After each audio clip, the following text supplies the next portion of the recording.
I don't have a magazine to look at for this week.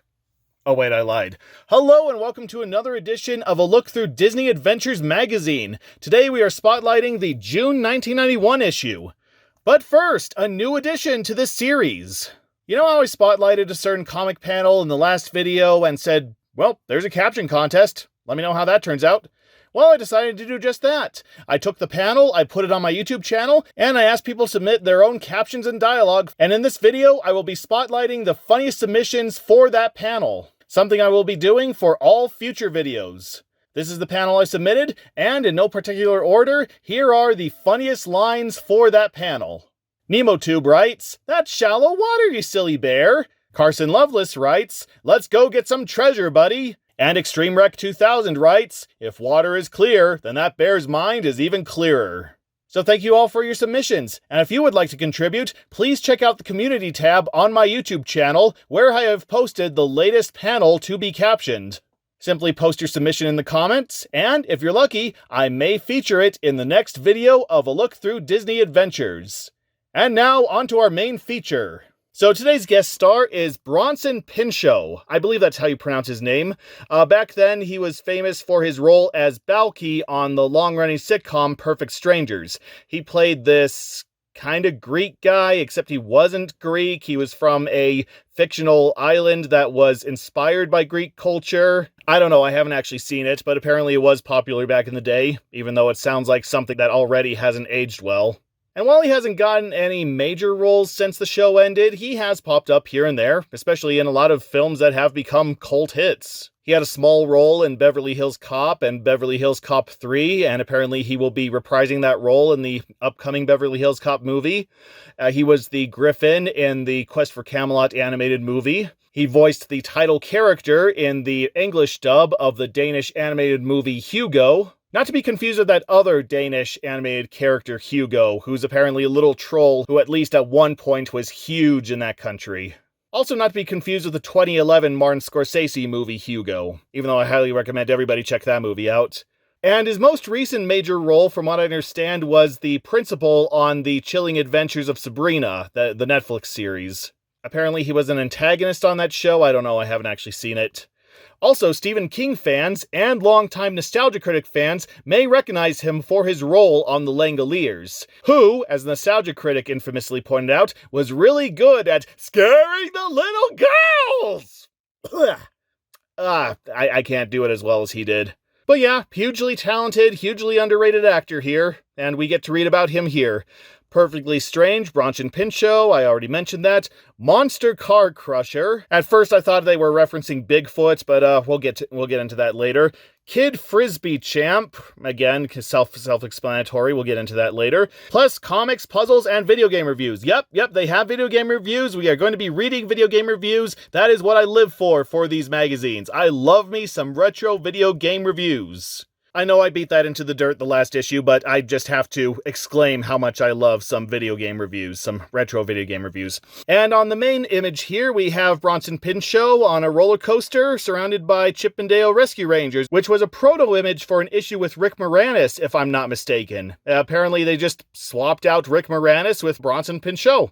Also, unlike the Fred Savage issue, where the guest star was nice enough to catch Chip as he was falling, yeah, Chip is dead. So I guess Dale is going to have to learn how to rock a fedora. Oh, no, can't show this. Nope, I'm sorry. Orangutans are racist now, in case you haven't heard. No, not just in the context of the Jungle Book, not just in the context of the Disney version of the Jungle Book. No, orangutans in general are racist because any depiction of an orangutan can be traced back to negative stereotypes about black people. So go to your local zoo and shoot all the orangutans so that we can all be politically correct. And then afterwards, go get Bluey canceled because one of the latest episodes involved the parents not being happy with their weight and wanting to exercise to lose weight. I wish I was kidding. But yeah, it's the Jungle Book. It's an ad for Disney's The Jungle Book on VHS, one of the first releases of the movie, if I understand. Just $24.99! And back in 1991, you probably could have bought a vintage arcade cabinet of Donkey Kong for that much. The better investment in the long run. And they're doing this thing again where they're showing the opening text, but with images. So we have, "Hello! we ran a survey in our first issue and received thousands of your responses. Here's some of what you said when you listen to music. Some of you rapped to MC Hammer. High notes! Also went to New Kids on the Block, Paula Abdul, and Janet Jackson on the big screen. Fred Savage ranked as your #1 movie star. 2 Toms, Cruz and Hanks, and 2 Michaels, J. Fox and Keaton, also came in big. The TV show named most in your survey was The Simpsons. I'm surprised they didn't put a little icon of Homer Simpson there. Other shows that keep you glued to the tube are Tailspin, Teenage Mutant Ninja Turtles, and Full House. And what did you think of Adventures? You love our comics, Silp, I think that's how you pronounce it, and Big Adventures. The best. Thanks for sending in those surveys. We love all your letters and drawings too. Keep reading, and adventure on! Now, I was very confused about this survey that they said that they sent out, because I went back to the first issue, like the issue that they actually labeled as first, not the actual first issue, the fall 1990 issue that was basically released as a promo to see if anyone would take the bait. And I didn't see anything about a survey. I didn't see them mention anything about a survey for the best music and TV shows and all that. I mean, my copy did have a card torn out, so maybe the survey was on that card. I can't tell. I obviously couldn't find another first issue on such short notice, and I can't find any scans of the first issue, so I guess we're just gonna have to guess. Or hey, if you owned a first issue of Disney Adventures back in the day and you had one of those cards, well, maybe you can answer that question. You know, if you feel like it. Oh, heck yeah! Lego! Yeah! This is going to be hard to show off. I hate these 2-page spreads that I have to flip on their side, because how am I going to get this all in the camera? I'm not. But, yep, this is what Lego was doing back in the day, back in the early 90s. This is before Lego finally got some licenses. I believe Lego first got their first licenses in the late 90s with Lego Star Wars. And nowadays, it's basically all they're known for. They're basically just Lego licenses. Which, from what I understand, is because they lost the trademark to the Lego brick. So now anyone can make Lego building brick type sets. So in order to stay ahead of the game, Lego has had to purchase every single license under the sun. We got Star Wars, we got Marvel, we got DC, we got Overwatch, we got Avatar: The Last Airbender. Yes, really, I bet you didn't even know that one. We have Disney after Disney after Disney. We have portraits of famous people that you can make out of little dots. And basically the only original concepts that they do nowadays are these big Lego creator projects. These big designer, overly complex designs with like thousands and thousands of Lego bricks that cost like $300 a box. But hey, at least Lego is still establishing itself as a market leader, still showing that they have creativity. So they are showing that they're different than the brick sets that, well, you can go to Dollar Tree and buy for, well, $1.25 now. But back in the 90s, when they had practically a monopoly on the Lego brick idea, they just did regular, generic themes. You know, they had Lego Castle, Lego Space, Lego regular Lego. And then they tried to do their own original themes. There was Lego Rock Raiders, Lego Alpha Team, Lego Adventurers, Lego Galador, most unfortunately, and a bunch of other original themes that they basically gave up on as soon as they finally got some licenses, and that's all they've been doing lately, as I just said. But back in the early 90s, yeah, they were just doing generic themes, like I said, and this is, what is this called? Blacktron, I believe this is called. Yes, and this ad is for Blacktron. How do you build the most awesome Blacktron vehicle in the universe? Well, you take Michael Jackson and Morgan Freeman and Samuel L. Jackson, you turn them into cyborgs, you combine them all into one, and you give them wheels. That's how you do it. Okay, but according to this ad, we apparently have to buy these 3 sets, and then they send us some instructions to turn them all into one mega set, which I'm pretty sure Lego has done. I'm pretty sure they have made Lego sets where if you buy some certain Lego sets, then they come with instructions to build them all into one massive Lego set. Like way back in the day when I had a blog, I had this Legion Cheetah Army brick set, where along with the 7-8 different vehicles vehicles. It also came with instructions to turn them all into one big ultra tank. I'm sure that Lego's also done things like that besides this ad. But yeah, if you want to know how to build these 3 sets into one big thing, provided that you can still find these 3 sets, I'm sure that complete sets of these are going for like tens, if not hundreds of thousands of dollars on eBay. Then fill this out for some free directions, just pay some shipping and handling. You gotta send your UPC symbols, so I bet that a lot of copies of these sets on eBay do not contain the UPC symbols. And you mail it in to Lego and hope that they get around to it. However, the offer expired June 30th, 1992, before I was even born, so don't hold your breath on that. Lego Mania! I think that's what all the ads said back in the day. Here's your table of contents. Again, it's only on one page. I think that they decided that it only had to be on one page because, well, it's the table of contents.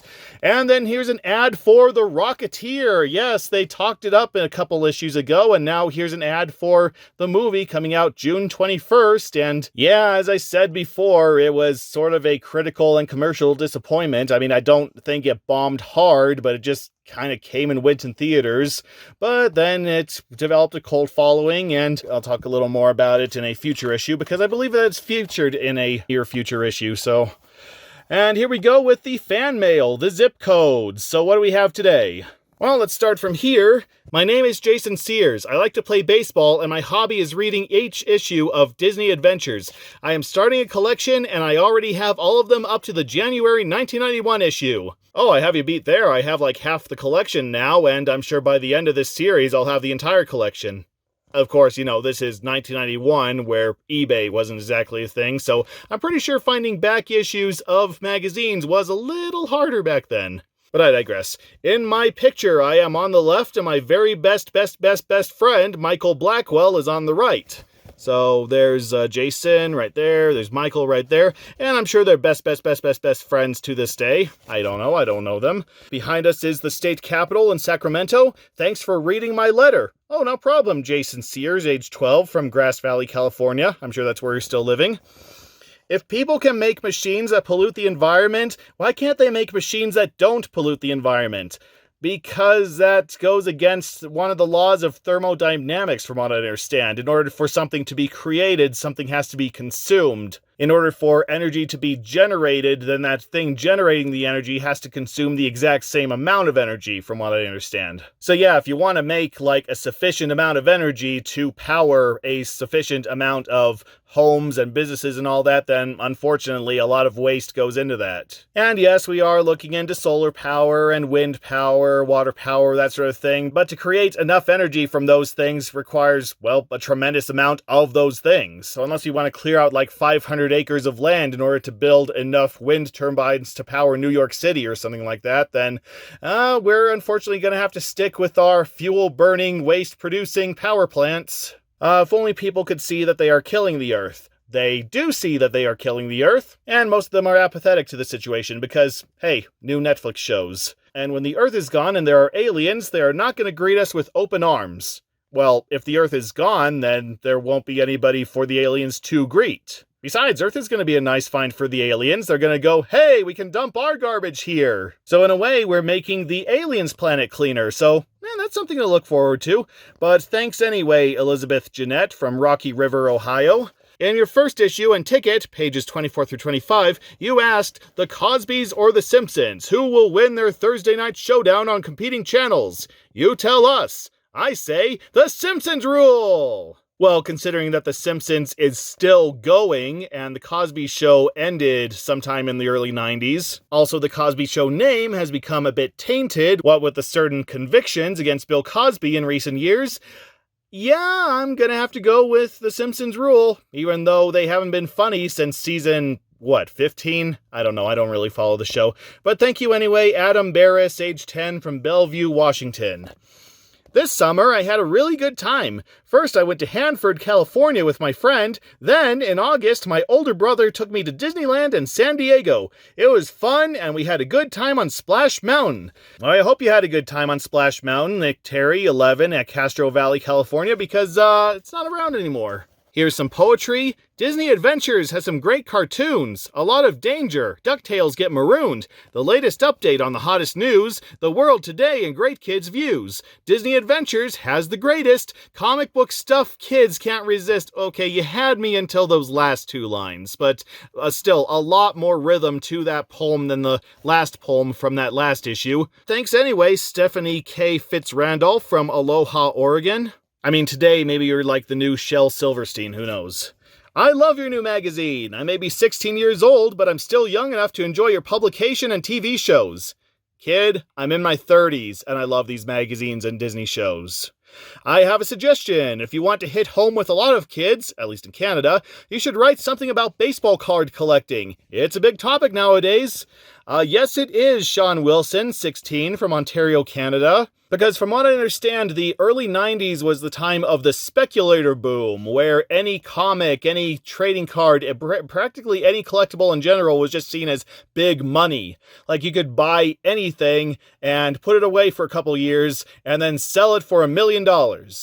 Which, you know, if there was like only the one thing of it and you held on to it for like a decade or two, then yeah, you might get somewhere in the ballpark to that. Depends on if there's any demand for it after who knows how many years. But no, back in the day, everybody just bought every single comic, every single card, and, well, to this day, I'm finding boxes of baseball cards and comics that people at yard sales are desperately trying to get rid of because they've been cluttering up their basements for decades.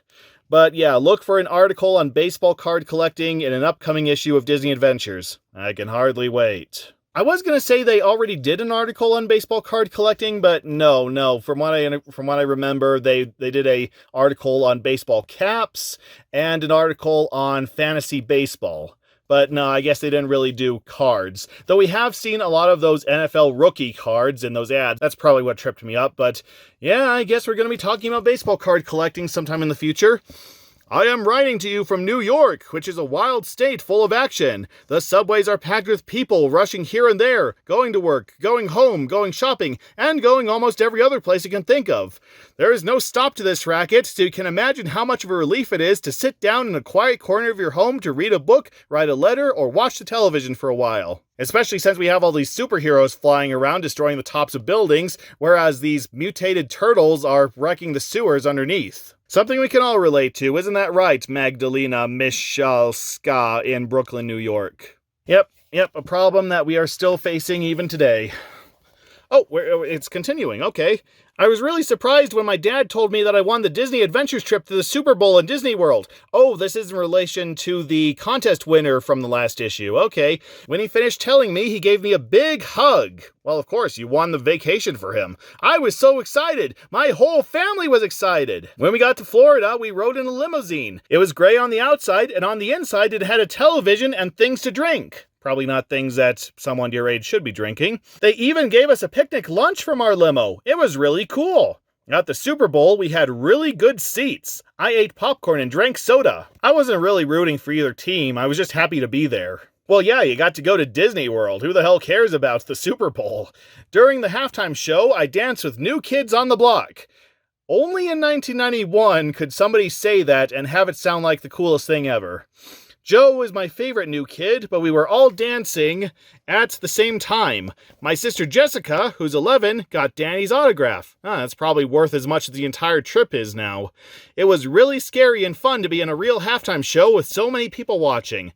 I wonder if they have that halftime show recorded somewhere. I wonder if you can turn it on YouTube and actually see these contest winners dancing around. That's something to look into. We stayed at Disney World for 6 days. Oh man, when I went to Disney World, we could barely afford 3 days, so you actually got a chance to get bored of that park. I am freaking jealous of you. We went to Epcot Center and the Magic Kingdom, and we went on lots of rides. And by lots, I mean like 2 or 3 rides, because have you seen the lines at these Disney parks? The race cars were my favorite. I also met Mickey, Minnie, Goofy, Donald, and Pluto. I would make a joke about Tarzan, but Tarzan wasn't out back then.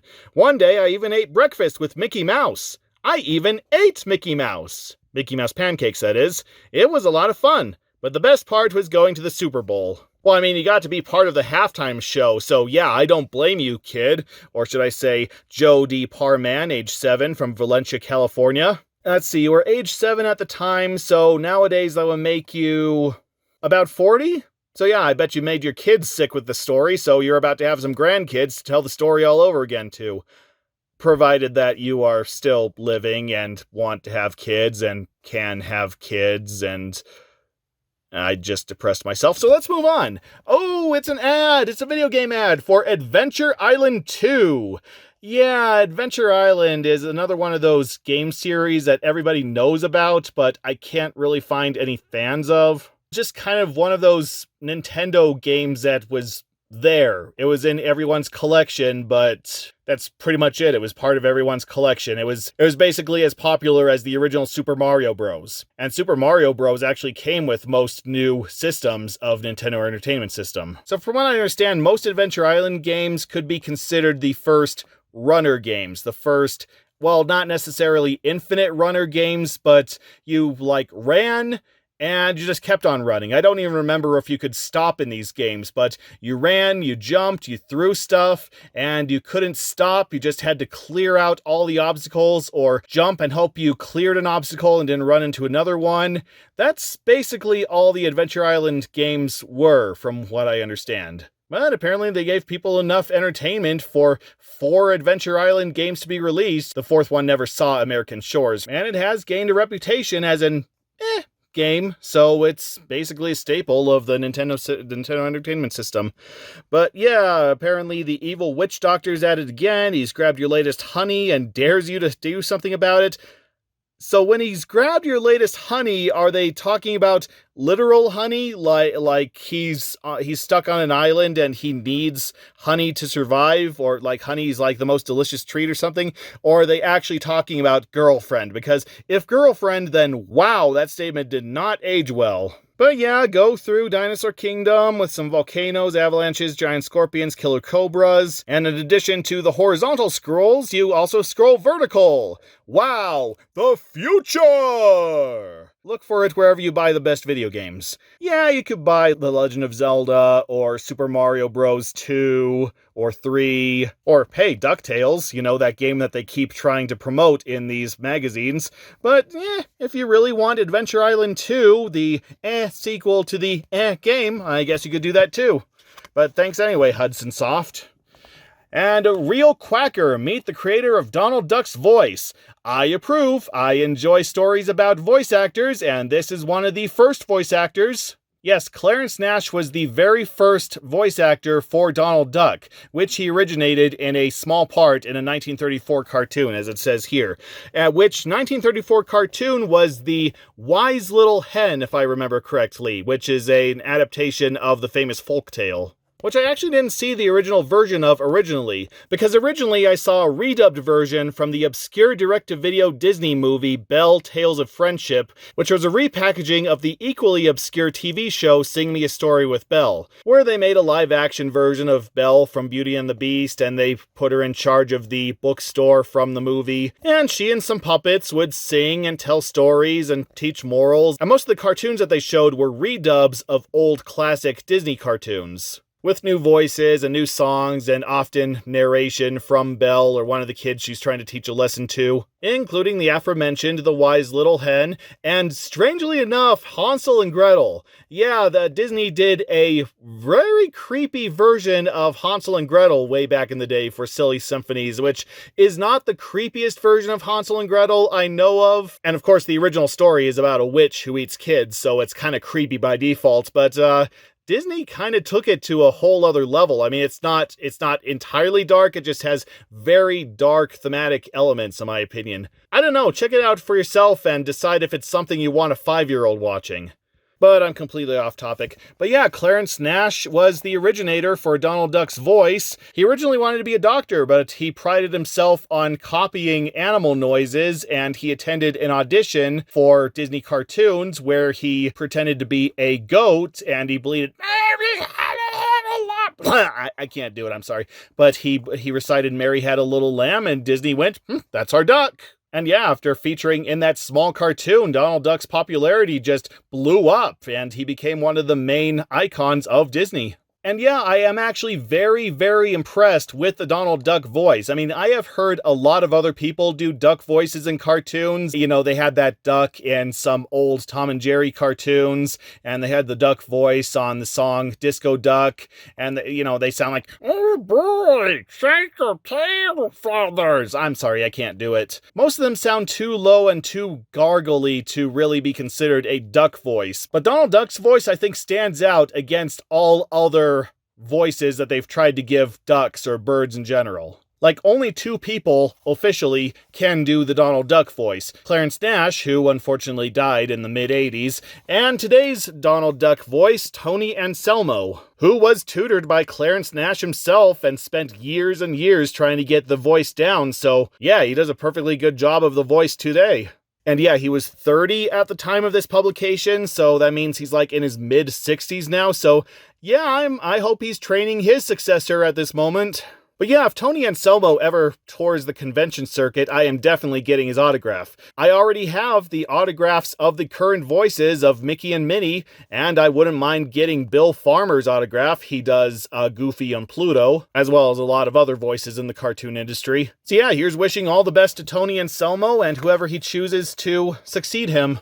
At least I hope he chooses someone to succeed him, and it's not Disney, and their choice barely sounds like Donald Duck, but who's gonna complain? It's Disney. And here's another Starburst ad. This time it is a sponsor of the Olympic Games. Okay, I went to a bunch of stores, I looked around the candy aisles, and I finally found a store that stocked Starbursts.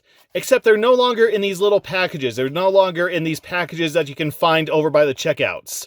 No, they're in big, bulky packages. Like you have to spend like $10 for 200 of them, something like that. But they do still make Starburst in my area. You can find Starburst candy in Utah. As well as those Starburst air gummies that I don't get, but apparently you can get those too. But yeah, that's the power of Starburst. Even when you think they're gone, they're not. And apparently they can help you conquer fear on the fastest, toughest roller coaster ever, even though I'm pretty sure most parks say you can't bring food on the rides, so, yeah, you're still doomed if you go on one of those rides. And here's our guest star feature, Bronson Pinchot. He's not ridiculous. I don't remember how he actually says that word. It says here he pronounces ridiculous. But yeah, that was one of his trademarks on the show, as well as the Dance of Joy, which, like I said, was kind of this Greek-inspired dance where he, with a lot of kicking and hugging and go, da da ba ba ba ba ba ba ba ha ha ha ha ha.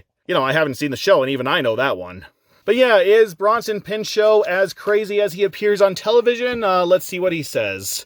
Your character Balky is almost like a big kid. Do people often confuse you with the role you play on TV? Yes and no. They don't expect him to speak with an accent, but they see him as a big goof. And they're right. Well, I'm glad you humor them, especially since a lot of your roles are nowhere near as wacky as Balky from Perfect Strangers. Like, he plays over-the-top characters, don't get me wrong, but never that huge goofy way, not the haha this guy's intentionally funny type way. Most of his characters are kind of unintentionally funny, you know, like his role from the Langoliers, where, well, he plays the villain, but he plays him just completely over the top. So that's not his character, but that's just the way he plays him. And then of course his voice on Quest for Camelot is hilarious. Actually, his voice for the animated Hugo movies is kind of there. He doesn't really do anything with the voice, he just kind of voices the characters. So it's interesting, for an actual cartoon character, he tones his performance way down. And yes, I have seen the Hugo movies. They're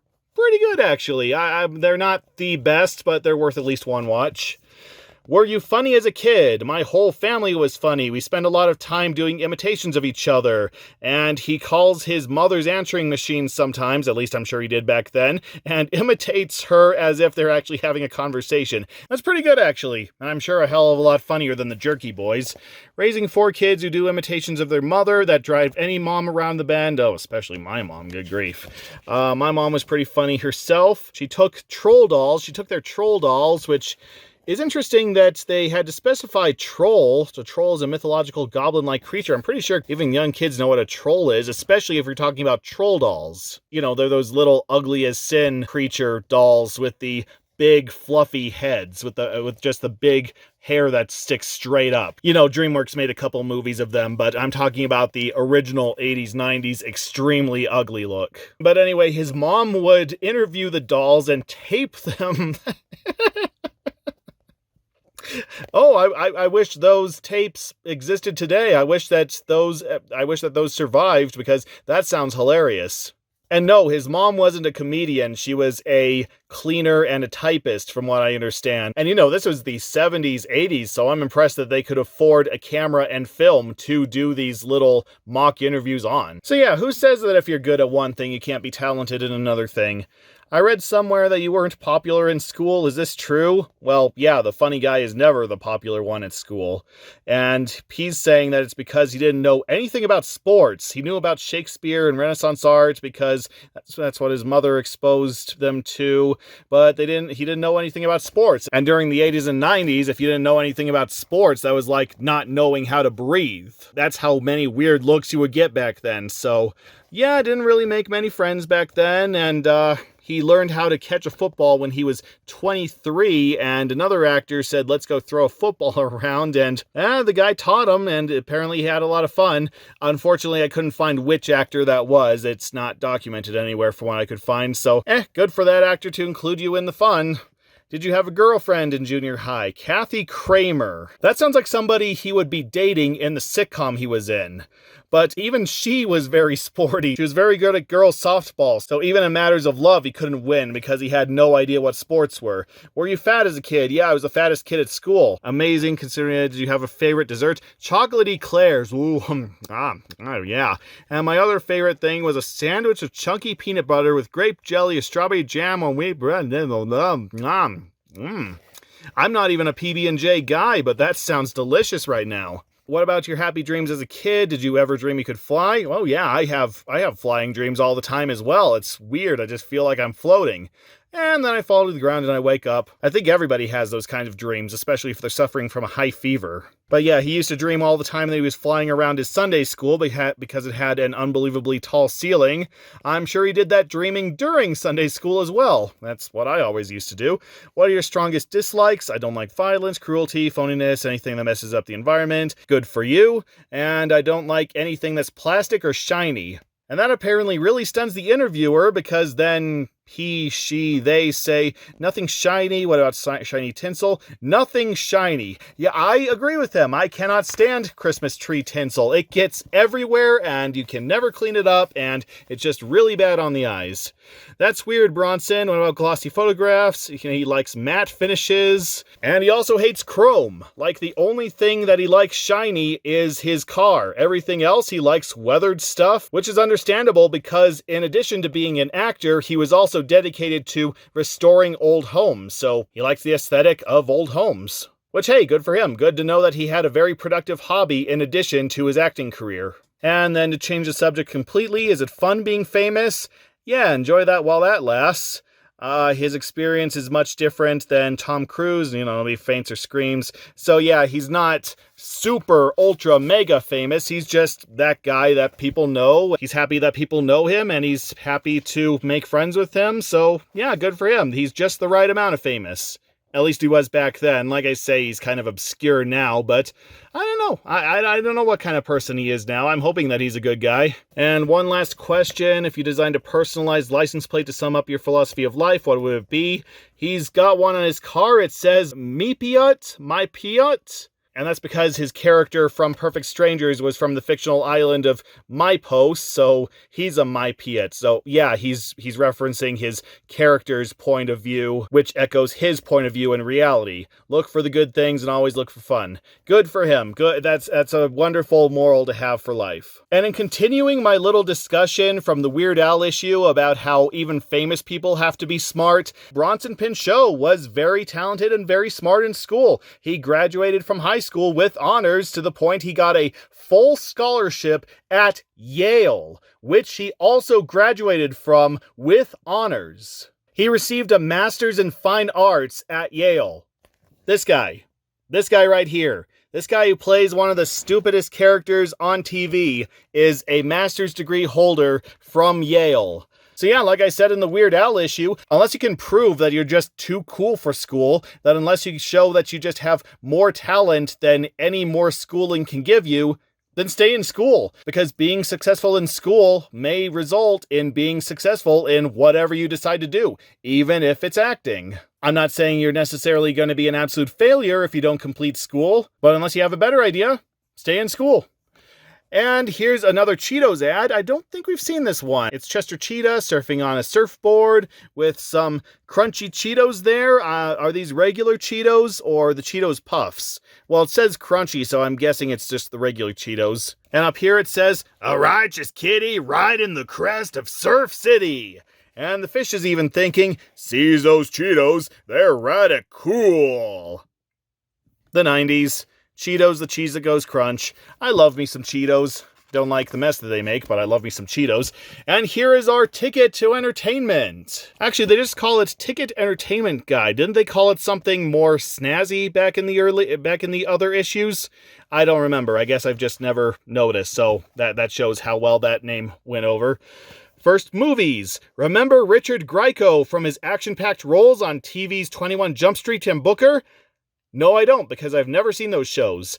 Well, now he's doing movies, and he's hotter than ever, with one film already out this year and another on the way. Yeah, the movies that they're referring to are the comedy crime movie If Looks Could Kill, where he plays this slacker that gets confused for an FBI agent, and he finds himself in a mix-up with a lot of gunfire and secrets and all that sort of stuff. So, basically, Cars 2 probably is funny as well. And the crime historical drama Gangsters, which kind of tells a fictionalized story about the rise of the mafia in New York. And both movies were huge critical and commercial bombs. It tanked his film career before it even began.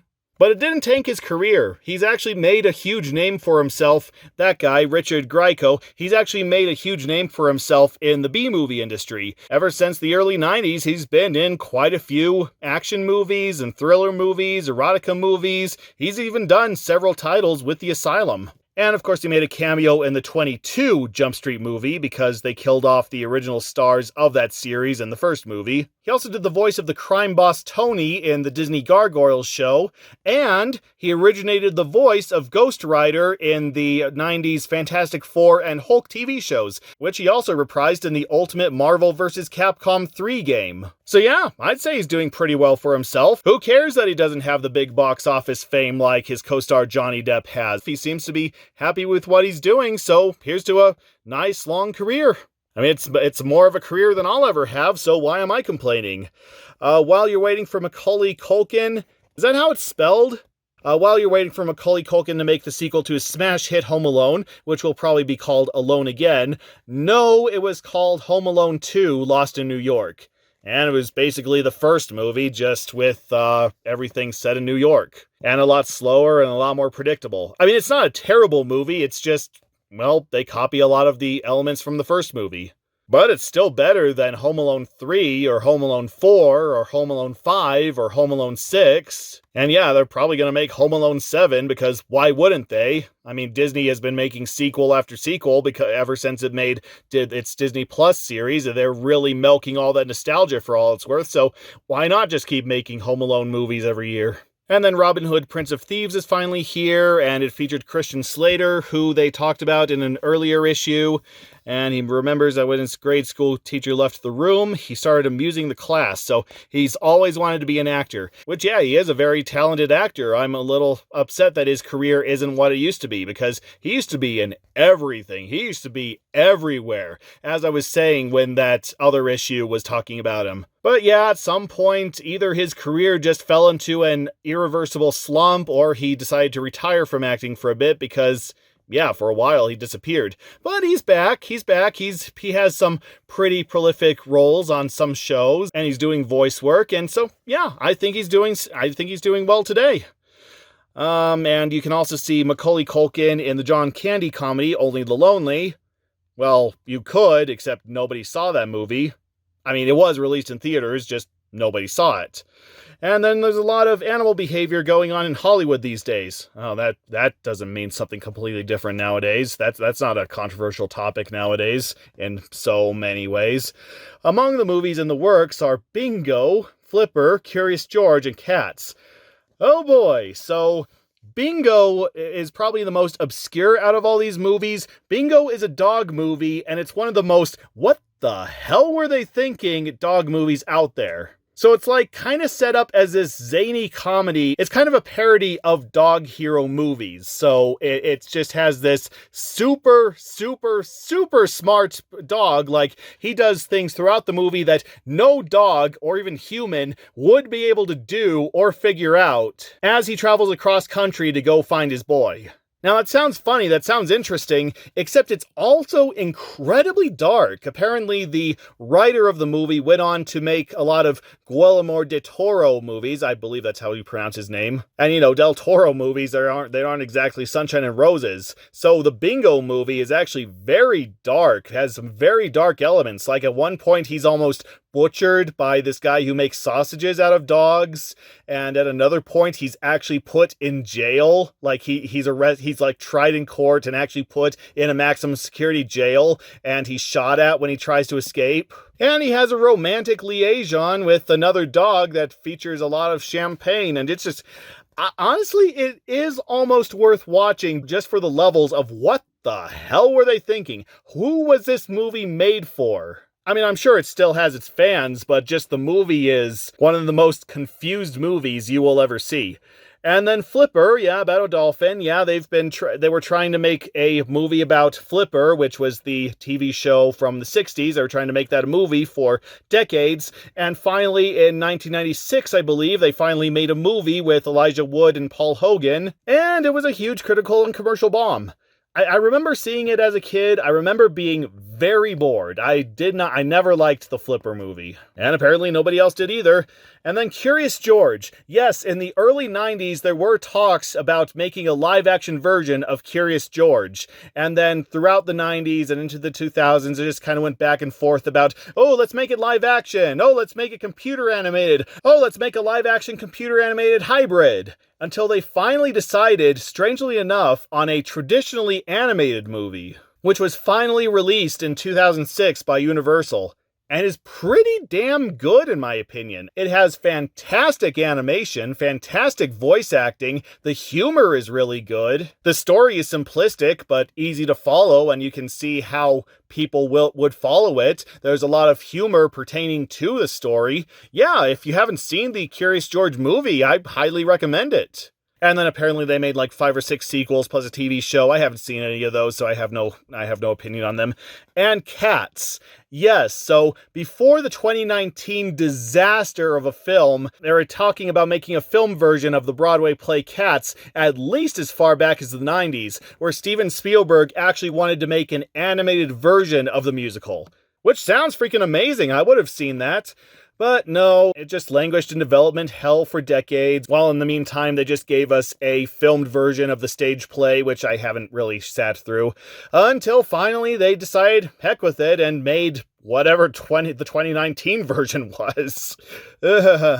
So I don't know, if you just have a high tolerance for weird, terrible movies, then the Cats musical is for you, I guess. J.D. Daniels is a new guy in the Friday night comedy Going Places. The 10-year-old has joined the show as Nick.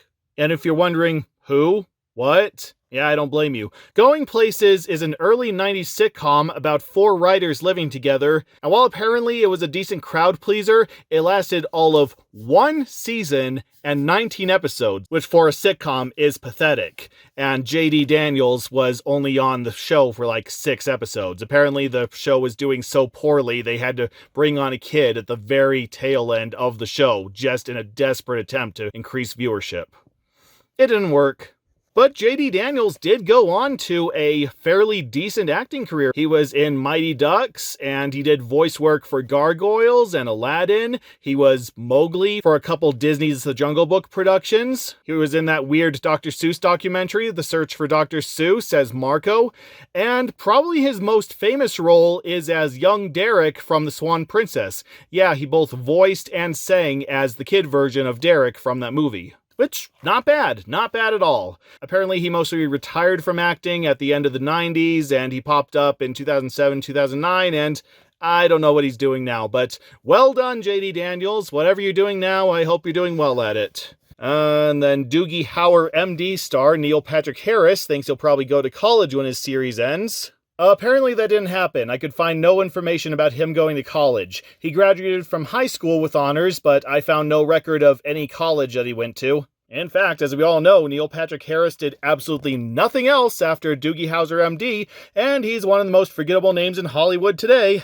The top 5 Saturday morning shows are Teenage Mutant Ninja Turtles, Garfield and Friends, The Bugs Bunny Tweety Show, Bill and Ted's Excellent Adventure, and of course, New Kids on the Block. Yeah, okay, Teenage Mutant Ninja Turtles needs no introduction. Garfield and Friends needs no introduction. Bugs Bunny Tweety Show, that's basically just a repackaging of a bunch of classic Looney Tunes cartoons.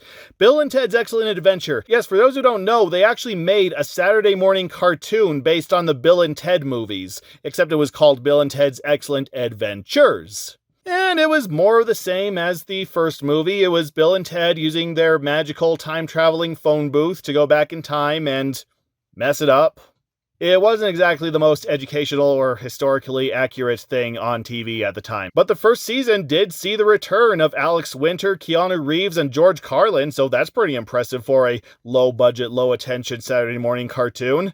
But then the second season saw a bunch of changes, saw the entire voice cast change, saw the animation style change, and they didn't go into the past or future as much anymore. Instead, they went into books and the human body and TV, and, it was basically more entertainment than even trying to be educational. But it is the show where that "what color is an orange" scene originated from that's become sort of a meme nowadays. And of course, New Kids on the Block got a cartoon because it was the early 90s. They were a band that was a big hit with the kids, so of course they got a Saturday morning cartoon. Which is more than you'd think a band with steadily declining popularity would get back then. Now, I haven't seen it, but it's basically the same thing that every other animated show based on a band was. They're a band, they travel around, they tackle problems and social issues, and somehow it all ties back into music. So, if you like, I don't know, Hi Hi Puffy Ami Yumi, or The Kid and Play Show, or Hammerman, I don't know, then there's a show to check out, I guess. I mean, it's probably the best produced out of that lineup, but, celebrity band show. What else can I say? 3 8th graders from Virginia, Renee Carter, Amy Crosby, and Sarah Creek, just sold a story they wrote to the afternoon series Tiny Toons Adventures. Yes, that is true. There was an episode called Buster and Babs Go Hawaiian that was written by 3 8th graders. In fact, they even mentioned that in the episode. Now, I haven't seen that episode. I am sorry, I don't watch Tiny Toon Adventures. I have seen all of the original run of Animaniacs, but I was just never that interested in Tiny Toon Adventures. But well done 3 13-year-olds who managed to sell a script for one of the biggest names in Saturday morning cartooning back then. And look, they even got their picture taken with Steven Spielberg, who even provided his voice for that cartoon, so hey, double bonus. I don't know what they're doing today, but congratulations on that victory. That's a pretty big life victory to have. And now in music, NKO2B, better known as the New Kids. Yeah, as they started losing popularity, the New Kids on the Block started referring to themselves as the NKOTB, as opposed to New Kids on the Block, because, they were getting older, more mature, and New Kids on the Block just wasn't in anymore, so they had to be known as the Nookubt. But in light of their declining popularity, they released an album, No More Games, which was basically just a remix album of their previous hits, just, with some techno grooves and some hip-hop grooves, some rock grooves, just, remixes. They didn't re-record the vocals, from what I understand, but they're just more hip, out there versions of their tracks. It was a fair hit, fairly well reviewed, but didn't help their careers, so they recorded one more album in 1994, a more mature album. which still didn't take their career anywhere, and they split up. But they sometimes get back together and record. And of course, Donnie Wahlberg is off doing acting stuff, so hey, good for him. And then, for all of you who have been waiting for the new Michael Jackson album, hold on, it's on the way. Decade. Yeah, keep waiting, because that album was never released. Yeah, that album was set up for a 1990 or 1991 release, and it was going to be a compilation album of some of Michael Jackson's greatest hits, along with some new material, including a cover of the Beatles' Strawberry Fields Forever. But, of course, Michael Jackson is a perfectionist, and he was just unsatisfied with the final product, and he canned the whole thing. It was eventually recycled into the compilation album His Story about 5 years later, but no, the world never saw Decade or heard Michael Jackson's cover version of Strawberry Fields Forever. Apparently, he never even recorded it. But he did release an album in 1991. He released his Dangerous album, which included the songs that he was going to include in Decade. So, hey, the world didn't go completely without Michael Jackson. And it would be his final original studio album before 2001's Invincible, which gained a collective reception of, aha. And then afterwards, it was just compilation albums and all that. And then, of course, there was the This Is It tour, and he died, unfortunately. And then there were all the albums released posthumously, and sadly none of them had any recordings of Strawberry Fields Forever. Speaking of NKOTB, the Good Girls, their one-time opening act, are releasing their second album this month. Who? Yeah, so the Good Girls are an R&B trio that opened for New Kids on the Block one time. They were mostly active during 1989 to 1993, and they released 2 albums, and their work gained a collective, So they broke up, but then they reunited in 2018, and they're touring the nostalgia circuit, so hey, good for them. Who's that co-starring in the new Teenage Mutant Ninja Turtles sequel? He sure looks familiar. Could it be Vanilla Ice? And his appearance in that movie will be his last somewhat well-received claim to fame, and then he'd go on to make Cool as Ice, the movie that everybody is still laughing at to this day, and then he tried to take his career in a different, darker direction, including a thrash metal cover of his Ice Ice Baby song, and that failed miserably, and honestly, I don't know what he's doing today. But there's the album with the Good Girls, so I hope they're still doing well today. And then on video, we have Sage Stallone, who can now be seen in Rocky V. I don't think he wants to be seen in Rocky V. I don't think anybody wants to be seen in Rocky V, including Sylvester Stallone. Because Rocky V is the movie that killed the Rocky franchise until Rocky Balboa, but even Rocky Balboa wasn't as well received, and that pretty much ended things until the Creed movies. Though from what I hear, Sylvester Stallone does want to make another Rocky movie unrelated to the Creed movies, so we'll see where that goes. And like I said, when Rocky V was originally brought up in another issue, unfortunately Sage Stallone died in 2012, so that sucks.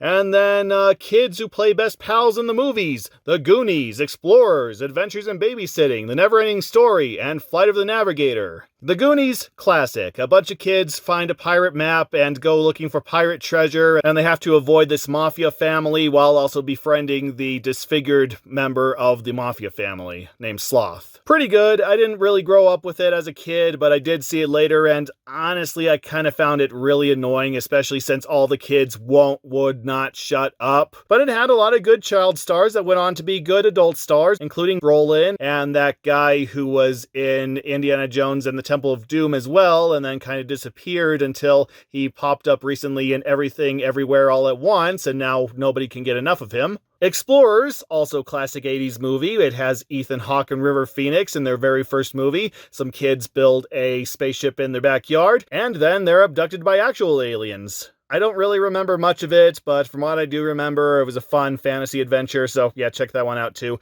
Adventures in Babysitting. I don't know. So this young woman is tasked to babysit some kids, and then her friend calls begging to have her pick her up. So she has to go out and pick up her friend, and she of course has to take the kids along. And along the way, they get involved in a carjacking ring and a gang fight on a subway and a whole bunch of, wacky 80s hijinks. Yeah, I don't know. I've never really gotten into it, but apparently it was popular enough to get a remake in 2016. And I bet you didn't even know it got a remake in 2016 until I brought it up. Never-Ending Story. Again, I mean, that is another 80s classic, but I just never saw it for the absolute classic it was. I mean, visuals are great, concept is great, characters are great, just the story, in my opinion, doesn't really go anywhere, so it's a wonderful movie to look at. Everything else is just kind of take it or leave. Still, better than Neverending Story 2, or that third movie that we're never to talk about. And then Flight of the Navigator. Yeah, a kid accidentally gets sent into the future, like 8 years into the future, and he takes control of a sentient spaceship voiced by Pee Wee Herman, and they just fly around the world and do stuff. That's pretty much the movie. It's kind of like Neverending Story, except a little more fun. It's just a kid and his own sentient spaceship. So how much fun can you have with that? Answer, all the fun. And I think the movie has all the fun. So definitely check out Flight of the Navigator as well.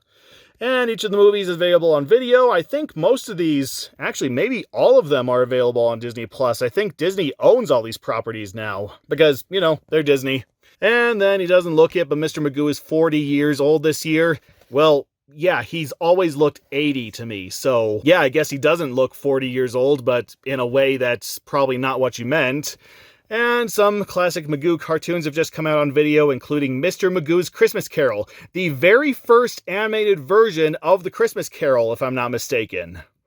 Yeah, this is before the Chuck Jones and the Mickey's Christmas Carol or the weird Robert Zemeckis motion capture films were even conceived. And honestly, it's a pretty good adaptation to start out on. Even if you don't know the Mr. Magoo character, it's really not that bad an adaptation. The songs aren't that bad, and it's interesting how they put the Ghost of Christmas Present first. I guess you could argue it kind of ruins Scrooge's character progression to have the present shown to him first, but yeah, I never noticed that much of a problem with it.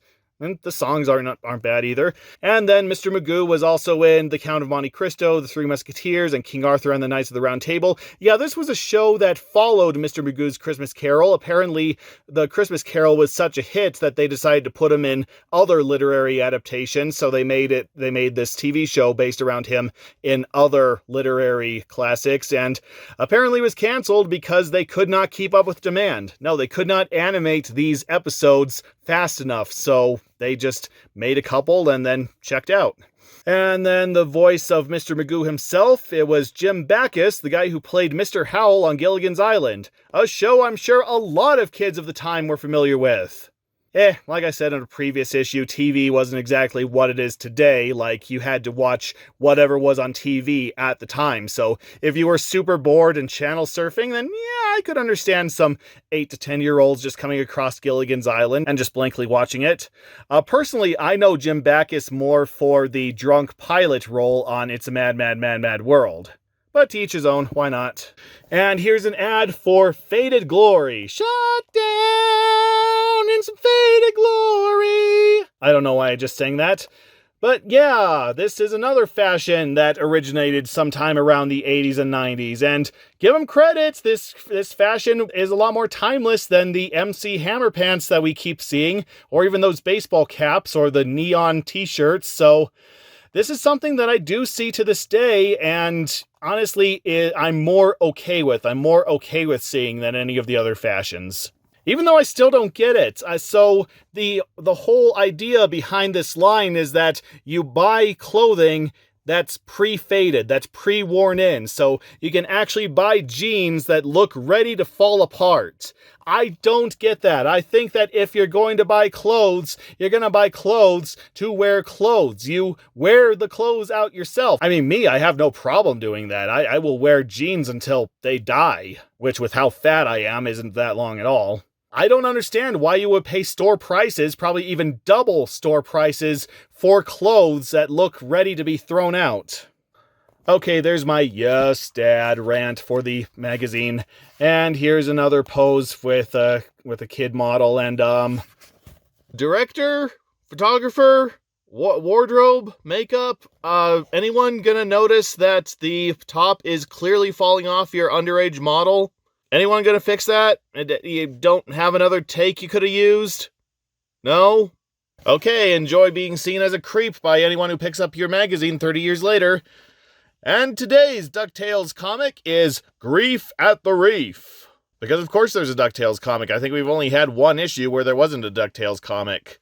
And to make up for that, they included 2 DuckTales comics in the next issue, I believe. And today's villains are the Beagle Boys. Okay, good. No Magica, thank you. See what I see, boys? Yum! You mean the scrumptious coconuts? I don't know how to say that. No, Stoop. McDuck seaplane. They have a Team Rocket-style hot air balloon. Like they actually have a hot air balloon with their mask and eyes emblazoned on it. That's just too cute to be threatening. I think the Meowth balloon is actually more threatening than that. Burger, take this air buggy down fast! Whoosh! Not that fast! I don't remember how any of these guys sound, and I'm probably going to mix up their voices, so enjoy that. And they all thump into the sand like the end of a Three Stooges short. Welcome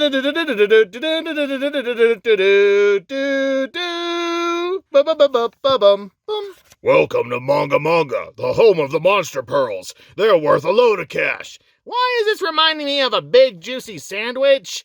And why is this reminding me of delicious oyster stew? Ooh, I'd love some oyster stew. Jerko, everything reminds you of food. Follow those shells to our fortune. And we got Huey, Dewey, and Louie back in their black shirts and patent hats. I don't know, cost-saving measure. Whoever said life isn't fair must have worked for Uncle Scrooge. Where is it written kids always get stuck doing grunt work? I'm sorry, am I supposed to find this funny? Because I totally agree with them. Can Uncle Scrooge just chill out like $6 an hour for temp work instead of constantly getting his nephews to do the hazardous work? It's called McDuck's Law of Forced Volunteerism. Yes, it is. Yes, it is. Stop! You're breaking my heart! I'm only gonna break your heart. Meanwhile, good thing I ditched my plane and it sank on the reef last week, eh, Mr. McD? Otherwise you might not have found out about these hyperthyroid oysters. Launchpad does not seem like the kind of guy to know what hyperthyroid means. Aye, Launchpad, I just knew one of your crashes would eventually have an upside. Well, he also discovered that giant pyramid by crashing into it in Treasure of the Lost Lamp. Suddenly, Uncle Scrooge! Mayday! What's the problem, Huey? Well, the problem is you just left 3 10-year-olds on an unknown tropical island where they can be eaten or bitten or washed away by typhoons. So, yeah, what the hell do you think is wrong, delinquent? Don't you know silence is golden? Har! And that was a perfectly good radio. You didn't have to destroy that. Hand over the rest of those fabulously expensive pearls, or I'll make some real cutting remarks. He just has a machete on him at all times, huh? And he rams into a rock? Why did he ram into a rock? Prunehead, that wasn't a coconut, it was a rock. Oh, but it wasn't a rock. It was a rock. Lobster! I know, I'm a comedic genius. We make it a practice to never cast pearls before swine. Well, there are anthropomorphic pigs in this world, so isn't that technically racist, what you just said there? Forget the punks. Here comes McDuck. Looks like someone debased our base, Mr. McD. Huey, Dewey, Louie, where are you boys? Yeah, you're only concerned if it means that they're interrupting your chances of making a profit. Here's the boys, Scrooge, the Bagel Boys. Cosmic kilts. Not to worry, sir. I thrive in adversity. Ugh. I can see that. I'm just lulling them. Ugh. See? They're running out of steam. They're practically mine. All right, McDuck, hand over all the pudgy pearls you've got. Or we'll forget our impeccable manners. I think that's how the Always Hungry one sounds. I wouldn't give you jokes as much as a stale oyster cracker, let alone me pearls. And throws a coconut at the guy. Ouch! Oh, bring those birds over here, boys. I've got an idea. Isn't the term birds technically racist in this world as well? I don't know. Now that's a fuss. Don't be a wise guy, McDuck. So how about telling us where you got those basketball-sized pearls, or your feathers may get more than a little wet? Oh, they're doing the whole tiger lily water torture thing from Peter Pan. They're bluffing, Launchpad. Well, considering how they just so happen to have all that rope to stretch around 2 grown ducks and a giant rock, I'm gonna say they're serious. But are they ever good at it? Hey, looky what I've been into while gulping oysters, bouncer. You just might gulp us up a fortune. Those are basketball-sized pearls, huh?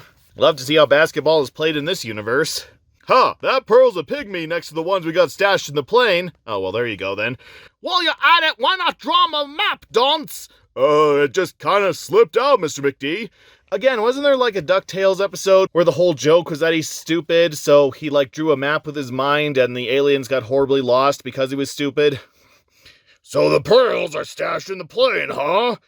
Yo, we can kill 2 stones with 1 bird, boys! I'm 3 light years ahead of you. We swiped the pearls and the plane, too. Yeah, good plan. If you don't cut the ropes, we'll drown. Is this guy quick or what? Well, apparently much quicker than you, because the tide has risen to that point before you made it that decision. We've got to act now, or there's a lot of number 96 sunscreen in our future, guys! And no future for Uncle Scrooge and Launchpad! Oh, you don't want to do the duck version of the Blue Lagoon? Well, that would involve having Webby along for the ride, and yeah, now I don't want to think about that. Let's hope this fake shark fin scares those beagle boobs away from the plane! Ah ha ha, that word meant something else back in the day. You're the family muscle. Take out that shark so we can get to the plane. Me, go one-on-one with the floating tooth factory? Get real. Did they switch around the word balloons here, or does the big guy really think that the small guy is the family muscle? Hey, I didn't know sharks breathe through snorkels. They don't, but rotten little duckies do. Nice try, kid. Ooh, the Beagle Boys are halfway competent in this comic. But unless I'm mistaken, and I'm not, your uncle and McNerd are gonna be communing with the fishies. Faster than you can say surf's up. Heh. Well, wait, where'd the other ducks go? There's Dewey, I believe. They grabbed Louie out of the water, so where's Huey? Well, I don't know about that, but here's a subscription card, which, wow, they printed out fast enough to have the last issue's cover on. So that's a change up from the subscription cards that still have the November and December issues from last year on them. Part 2 of Grief at the Reef. You know, I noticed they haven't done any of those stories that have been interrupting the comics lately, so I don't understand the Part 2 here. They're just continuing from the last page, so what's the point? Or is this another one of the comics that was originally printed somewhere else, and they had to slip in a couple ads between Part 1 and Part 2? I don't know, nor do I think I will ever. This reminds me of the time I was locked in my bathroom and the tub was overflowing. I dare say that wasn't as life-threatening as this. I don't know, was he asleep at the time? Hey, I just got another white-hot idea. 2 in your day, that shoots down your quota for the decade. Burn. Clam up. Go on, big time. Those punks wanted to die for pearls, so let's make them. Why not have them get every last pearl before we blow this coconut farm? Well, that's what they were doing anyway, so... At least the bagels aren't headed for the plane. Pick up the pace. Uncle Scrooge and Launchpad are history with the next wave. All right, kid. You're gonna help us dive for pearls. So wait, they have Louie there, but... Huey was right there, and then Dewey... Everyone's wearing a black shirt, and yet you're still getting the colors mixed up. Otherwise, it just looks like they completely ignored Huey and Dewey, and they just ran off into the jungle, and all of a sudden, Louie just shows back. So yeah, so much for the black shirts, making it easier on the artist. Look who I got! Darn! They found us in our Mega Whopper stash! Mega what? So they took coconuts and they perfectly cut off the skins, leaving the white parts. I mean, forget about pearls. These kids could make a fortune in the gourmet coconut business with how precise they are. Look at the size of these honeys. Think of how many more of these sea marbles might be down below. You mean those things are pared down coconuts? Got enough to fool those boobs so we can free Uncle Scrooge and Launchpad? You might want to rethink that plan. Hey, what gives? Since when do pearls have good old-fashioned and nutritious milk inside? I don't know, those look delicious. I mean, if they're able to just cut off the husk like that, leaving the fruit and the milk inside, oh man, that just sounds... I really want to bite down into one of those, as this guy has just done. Coconut milk! Nah, really? Gentlemen, we have been the victims of a cruel hoax that demands our immediate protest. I feel like the smaller guy should have said that. And all of a sudden, Scrooge and Launchpad are free. I escaped somehow. Let's go. Good work, boys. Now let's mount a counter-offensive. Better make that a counter-offensive. And fast, look out! Oh, gee, maybe you shouldn't have lightly strolled away from the bad guys as you were attempting to flee the bad guys. And they're all caught again. Yeah, what a shock. You featherweights are no match for the Beagle Boys. Yeah, we're lean, mean crime machines. Yeah, I don't know about that lean part, especially for the Burger Beagle. We ought to keyhole a lot of them. Better yet, let's put all 3 of the brats to work pearl diving. Oh, so what you already had planned for them. Yeah, good plan. Burger, guard them while we're down below, and don't you try anything funny. Not even a knock-knock joke? Ooh, I got a knock-knock joke. Knock-knock. Who's there? I'm Op. I'm Apu. Well, at least you have the courage to admit it. But we're getting out of here, and that's no joke. I don't know, I think my joke is funnier. All right, me and Bouncer are gonna be watching you like McDuck watches his money. Now get busy. Yeah, you're gonna watch them from the top of the sub while they're all the way at the bottom of the water. Yeah, you're gonna be able to stop them easily. Oh, okay, they take the submarine. Okay. Closing the hatch is usually a good idea before submerging. I'm pretty sure you can't do that. I'm pretty sure that once a submarine is submerged, you can't just close the door like that. I'm pretty sure that the force of the water coming in would be stronger than any one man, or even multiple men, could exert on closing the hatch. So yeah, if you don't close everything before you submerge your submarine, then you're sunk. That's all there is to it. I'm so anxious to get more pearls, I'm not thinking straight. Yeah, you got that right.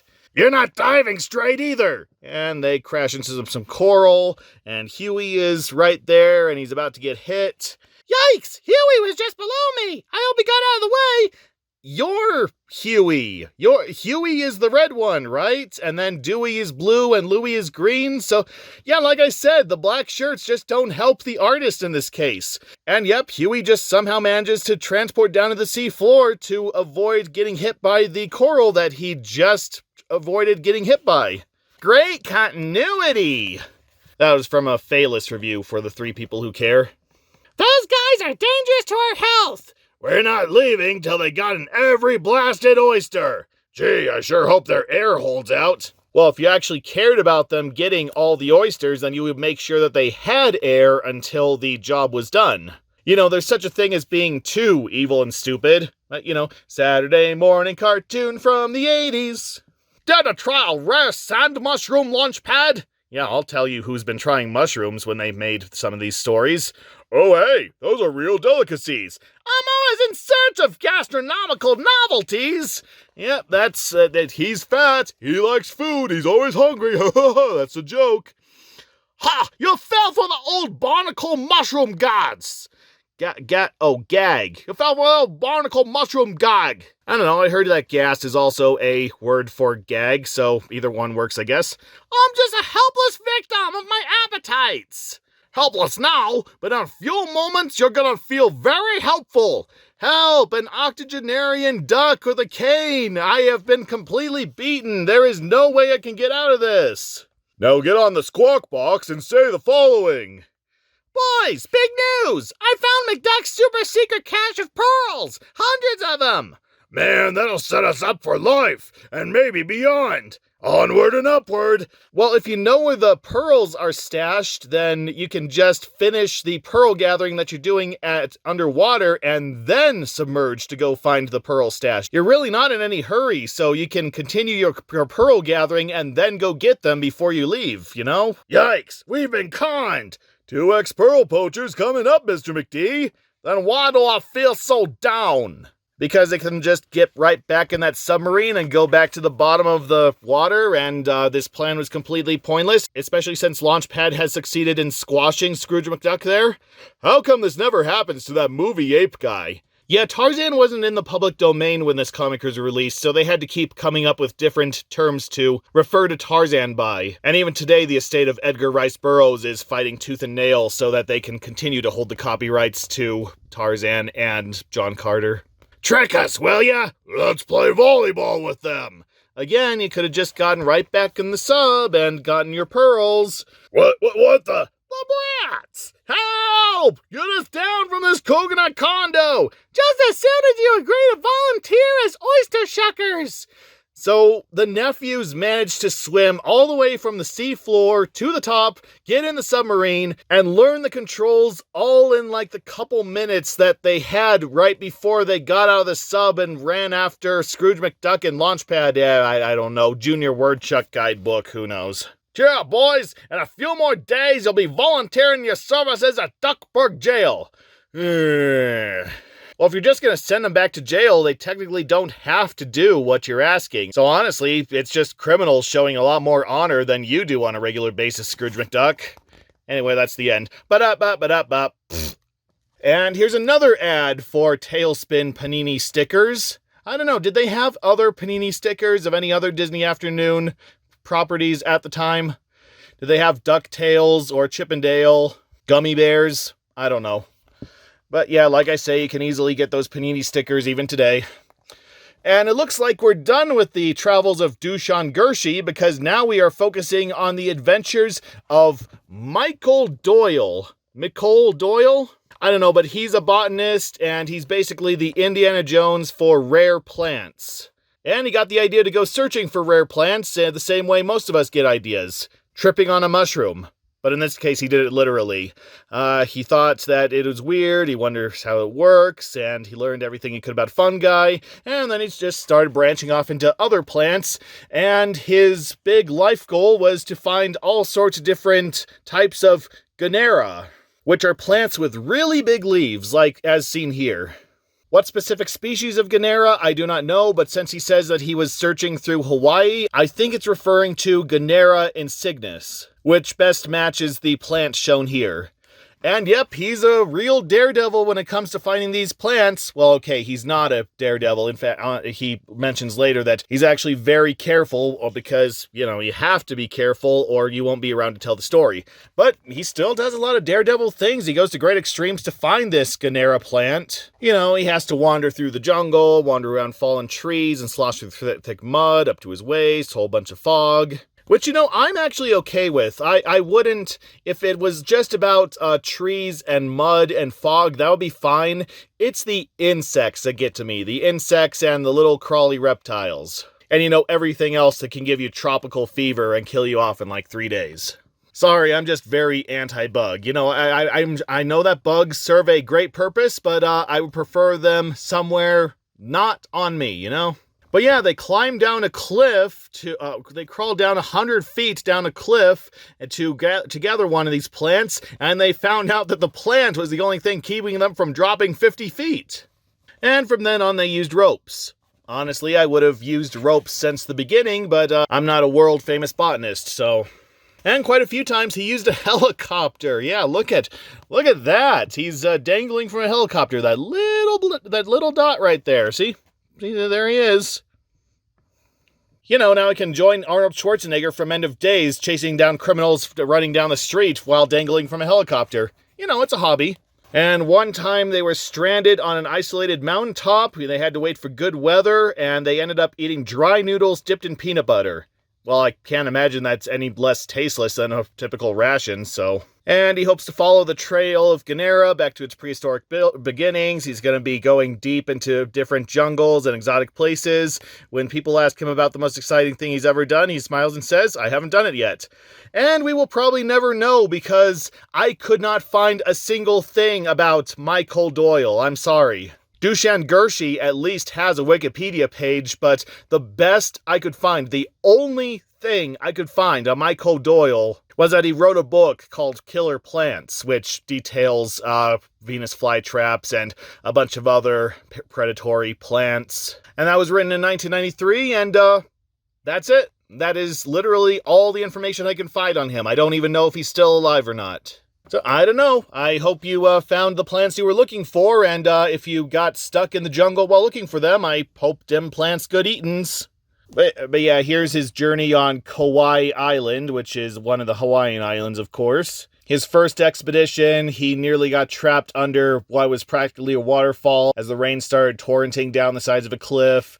And then on the second side, he was dropped off on an area with low vegetation as close to the cliff edge as possible. And even then, it took him 2 full days, which was less than 1 mile away. Well, you should have brought machete along to work your machetes, and then it would have only taken you 20 minutes. And then the third expedition, he was hanging from the helicopter, gathering all the plants, which sounds like a lot of fun. I wish I could do that.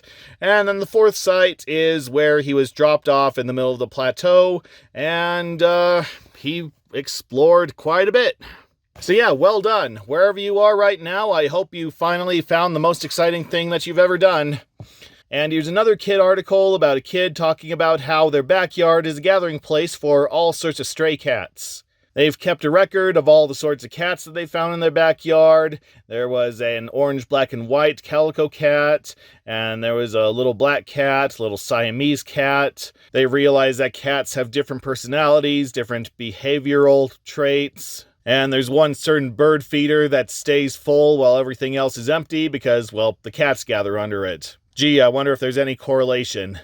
I don't know, sounds like a good excuse to bring out some patio chairs and some tables and whip up some coffee and make your own outdoor cat cafe. I'm sure people will gather. I'm sure you could get some business out of that. So, yeah, keep that in mind. Save the birds. Tuppence a bag. Oh, no, wait, that's something else.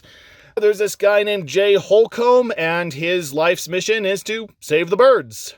Yeah, he's executive director at International Bird Rescue Research Center in Berkeley, California, and for a lot of these oil spills that have affected a lot, and I mean a lot of wildlife, he and his team were the first on the scene.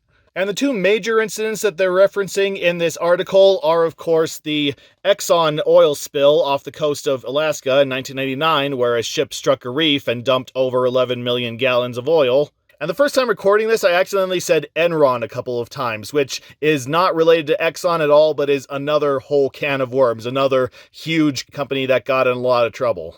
So just don't name your business something that starts with E and ends with on, okay? You'll save yourself a lot of grief. And then the other incident, which I find hilarious because it's in parentheses, even more animals are now in danger because of the huge oil spill in the Middle East. You know, what they're referring to is the Gulf War oil spill, where Iraqi soldiers intentionally dumped millions and millions of gallons of oil into their waterway in a desperate attempt to keep U.S. troops from approaching them. If it worked or not, I can't tell, but it completely ruined the environment. It completely ruined their water sources and their coastline, basically destroyed any and all fishing businesses, and is considered the biggest and most disastrous oil spill in history, even more than the arguably more infamous Exxon oil spill. So yeah, thanks Saddam Hussein. But it's probably in parentheses here because they probably only just learned about it right before this article went to print. I mean, today you can get your news just as soon as it happens, but back then you had to wait for it to get printed in a newspaper somewhere, and then you just had to happen to come across it. So, yeah, news could be like months old and you'd never even hear of it. So was this a last-minute edition? Probably.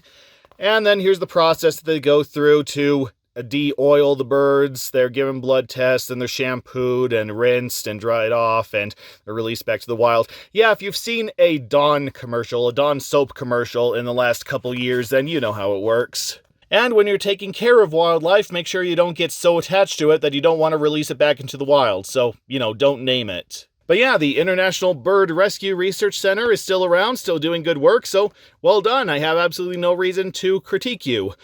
Jay Holcomb, on the other hand, unfortunately passed away in 2014 from kidney cancer. Which, yeah, when you're going to work around wildlife and oils and other toxins, then yeah, that's kind of going to affect your overall health. But hey, what's more admirable? Having lived 60 years but doing great work for humanity, or having lived 100 years and doing absolutely nothing?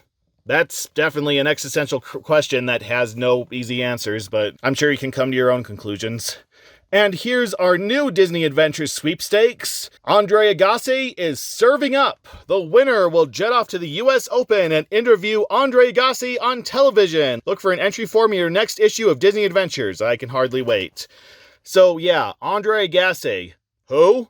Well, I say who, but apparently while he's basically unknown outside of the field of tennis, in the sport of tennis, he is a god. He is one of the greatest tennis players to have ever lived. Like, his career from about 1990 to 2006 has been one of almost straight wins. I mean, his career did start a little earlier than that, but he wasn't as talented, he wasn't as winning. But at the end of 1990, he won Wimbledon, and it's been practically smooth sailing from there. And he is the only man in the history of tennis to accomplish a super slam in his career, which curtails having won all 4 seasonal championships, plus a gold Olympic medal, plus the year-end championships. So, yeah, this guy is an absolute legend in tennis. He and the word tennis are completely synonymous. And considering that this is 1991 and they're already offering a chance to see this guy, well, that just shows how much of a legend he was at the beginning of his career. Though kind of funny, apparently he attributes most of his early losses to the fact that he wore a wig. Yeah, he's actually bald in real life, but apparently he was embarrassed to show that he was bald, so he wore a wig for most of his early games, and it was the fear of wearing a wig that prevented him from winning most championships. I don't know if he ever tossed the wig. I don't know when he tossed the wig. I don't know when he decided that his career was more important than his dignity. But yeah, at some point he ditched the wig and he became undefeatable. Until about 2006, when the physical strain of playing tennis finally got to him and he was forced to retire. But he's done a lot of coaching of other tennis champions, so hey, well done for him. And we're already on our next comic, Chip and Dale Rescue Rangers and Homewreckers. Can they please invent another Disney Afternoon cartoon? I'm kind of getting tired of the DuckTales and the Chip and Dale and the Tailspin, you know? Guys, this is Mr. Homer. He's from the retirement home across the park. Yep, looky here. We found this eviction notice on our front door. The new landlord is kicking us out. Eviction notice, get out immediately. The Tafdak Corporation, is that supposed to be a pun on something? Is that supposed to be a reference to a ruthless landowners association, landlord association? I don't know. Oh, we complained, but he wouldn't listen to us. Then we tried a peaceful protest. Then we got real tough. Okay, it took me forever to realize who's the good guys and who's the bad guys in this panel, because for the longest time I had no idea what we were looking at. But apparently the good guys, the people who live in the rest home, or the animals that live in the rest home, are squirrels, and then these are supposed to be cats, which threw me off because in the back of this panel it apparently looks like one of the cats is holding up a sign saying, "Old Fogey Power!" Which is hilarious. But yeah, apparently the squirrels are fighting against the cats. Which, hey, would have made for a decent American Tail sequel, I think. Why, that heartless scoundrel! We smashed him and bashed him, but it didn't do any good. No, it didn't. He told us if we're not out by tomorrow, we'll be holding a Friday night bingo game in the street, permanently. Isn't that gonna happen anyway? If you're gonna be evicted from your home, then you're gonna be holding bingo out in the street anyway, because you don't have anywhere else to be. So why are you giving up your ground? Yeah, let them try. The Rescue Rangers are now on the case. Yeah, we'll dazzle him with logic and reason to convince him to let you stay. Oh gee, I wonder how that's gonna turn out. But when logic and reason don't work... Oh, wow, what a shock. Come on, let's try bombing them! Away! Yeah, once again, I had a hard time figuring out who's the good guys, who's the bad guys. These are apparently the good guys. I wonder why the new landlord wants the tree all to himself. Maybe the bloke wants to build an indoor swimming pool and needs the room. Indoor swimming pool in a tree. Yeah, good luck finding the space for that. Somehow I don't think that's the reason. Hey, there goes one of those dirty-doing critters now! He's in a hurry, too! Stay low, mates. I will follow him. And, of course, it's Fat Cat. I still haven't learned what this guy's voice is. Hey, boss, guess what? Those old folks got the Rescue Rangers working for them! Those ancient rodents are more resourceful than I gave them credit for. This definitely moves up our timetable. The loot must be removed right away.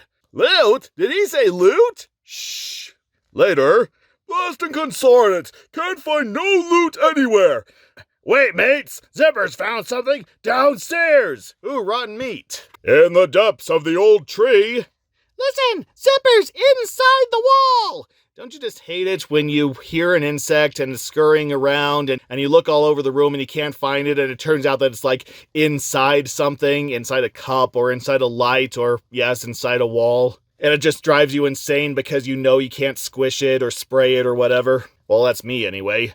We found the loot, mates. The little bloke says there's a ruddy treasure in there. Moments later, whoa, looky there! My word, we never knew this was here! But Fat Cat did. I wonder if he stole this stuff. Be careful, Dale! It's a real mess down here! Don't worry about me, Chip. I'm always careful! That reminds me of a certain scene from Disney's Cinderella that's kind of become a meme, but I'm not going to reference it here. Hey guys, this stuff doesn't belong to Furface at all! Look! Scarface Q Squirrel? Wow! Who's Scarface Q Squirrel? Oh, we're really going into the Scarface lore here, huh? Scarface is only the meanest, toughest, slimiest squirrel who ever stored a nut. Isn't he in jail for a gazillion years or life? Whatever comes last? Oh, we're gonna see him by the end of this comic, I'm sure, so don't count on it. Boss, we gotta get the stuff out of there fast! Scarface gets out of the joint tomorrow! How can that miserable nut-munching minor leaguer get out early on good behavior? Any real self-respecting rats would be too embarrassed to admit to, good behavior. Well, he's a squirrel, so there you go. You scared, boss? Scared? Me, the most formidable feline in the felonious rackets? Destroy the tree! Grab the Scarface loot! I want it all now! Well, why didn't you just do that in the first place? So Fat Cat's stealing from a rival mobster. Never trust a crook, I always say. And the poor old folks are caught in the middle. Not to worry, mate. We have a plan. We do? Catnip. Lots and lots of catnip. Oh, I mean, now we cut to a jail, and I guess that's the Scarface guy. Is that a scar? Is that his scar? His namesake? I don't know. It was a lot more obvious on the actual Scarface. Welcome to freedom, schnookums. What are your orders, Mr. Scarface? Boss? Sir? And then meanwhile, okay, Chip, there's Scarface. Drop it now! And they kill him with a paper plane, and the comic's over. Oh, no, wait, I mean... What? I get out of prison and it's raining, eh? Raining paper, eh? Much, it appears, has changed since my untimely incarceration, eh? The least of which is we has been dogged by a pussycat, eh? Come on, we got this fur to trim, eh? Meanwhile, at the old tree... Won't be easy holding him off till Scarface gets here. Don't worry, he's bringing his machine guns, and he'll solve this problem easily. Gotcha! You're not going anywhere, Fat Cat, I hope! Oh yeah, because that little net is going to stop that big cat, yeah. What in blazes? Think what you wish, you raggedy rodent, but you're no match for me. Oh, he got out, what a shock. God darn it, he's cutting himself free! And this also took me a long time to realize, but there he just lost his false teeth. I thought this was an art gimmick, like it was like an after image of him being knocked away, but no, he actually loses his false teeth. You need to remember that because that actually comes back into play later in the comic. Strike! Oh, don't spare him! Do it again, young fella! Oh, wow, several acorns managed to knock over a 25-pound cat. Plato, lots of rescued treasure headed your way and ready to be taken back to the police station. Right. I don't know what he actually sounds like in the show. Gadget, give me a hand with this stuff. Scarface may get here any minute. Here, Plato, catch. The tree's shaking. What's going on? Gee, I hope it's not what I think it is. Plato, send the rope down so we can climb up. Quick! Earthquake! No, worse! Lawnmower! Actually, the tree gets knocked over. Wonderful. Run for your lives! Yikes! Timber! No more tree and no more trouble. I told him, nobody gets the best of Fat Cat, and I meant it. Hey, pussycat, what you think you're doing to my property, see? Scarface? Oh no, Scarface! I don't have the courage for Scarface! Wow, that was close! Let's beat it! We gotta get this stuff to the police station! Oh, I don't know, eBay's coming to mind. You better have an explanation for this furball, eh? Cleaned out! Ripped off, cheated on, stolen from. This I definitely don't like, pussycat. Not at all, see? Maybe your head didn't tell your brains the truth, but nobody muscles in on Scarface territory. Turn over the goods, or there's gonna be lots of pussycat trouble, see? Scarface, you're wrecking my suit. I control this end of the city and everything in it. Now where's my loot? Your loot? Listen, Furface, I'll teach you to steal what I already stole, see? Oh! The next morning, you sure got rid of those greedy mobster fellas, but look at our home. Chin up, Homer. We got a surprise for you. A lifetime supply of Duff beer. Oh, I mean, the new old folks' home. Oh, it's only for the new old folks, though, so once you pass 60, you're out of luck. Surprise! Well, this here new place sure beats the bark off that old dying oak tree. Thanks for helping, Rangers. Well, there was a big reward for returning all the stolen loot. Otherwise, you wouldn't have cared where you slept for the night. Yep, you folks deserve to benefit. You put up quite a fight for yourself. Say, what's this? Something we all just had to get, and it's all for you, Homer. Now you got yourself a new home and a new set of chompers. See, I told you that would become relevant later in the comic. And he's smiling, and everybody's chasing each other in the background Benny Hill style. And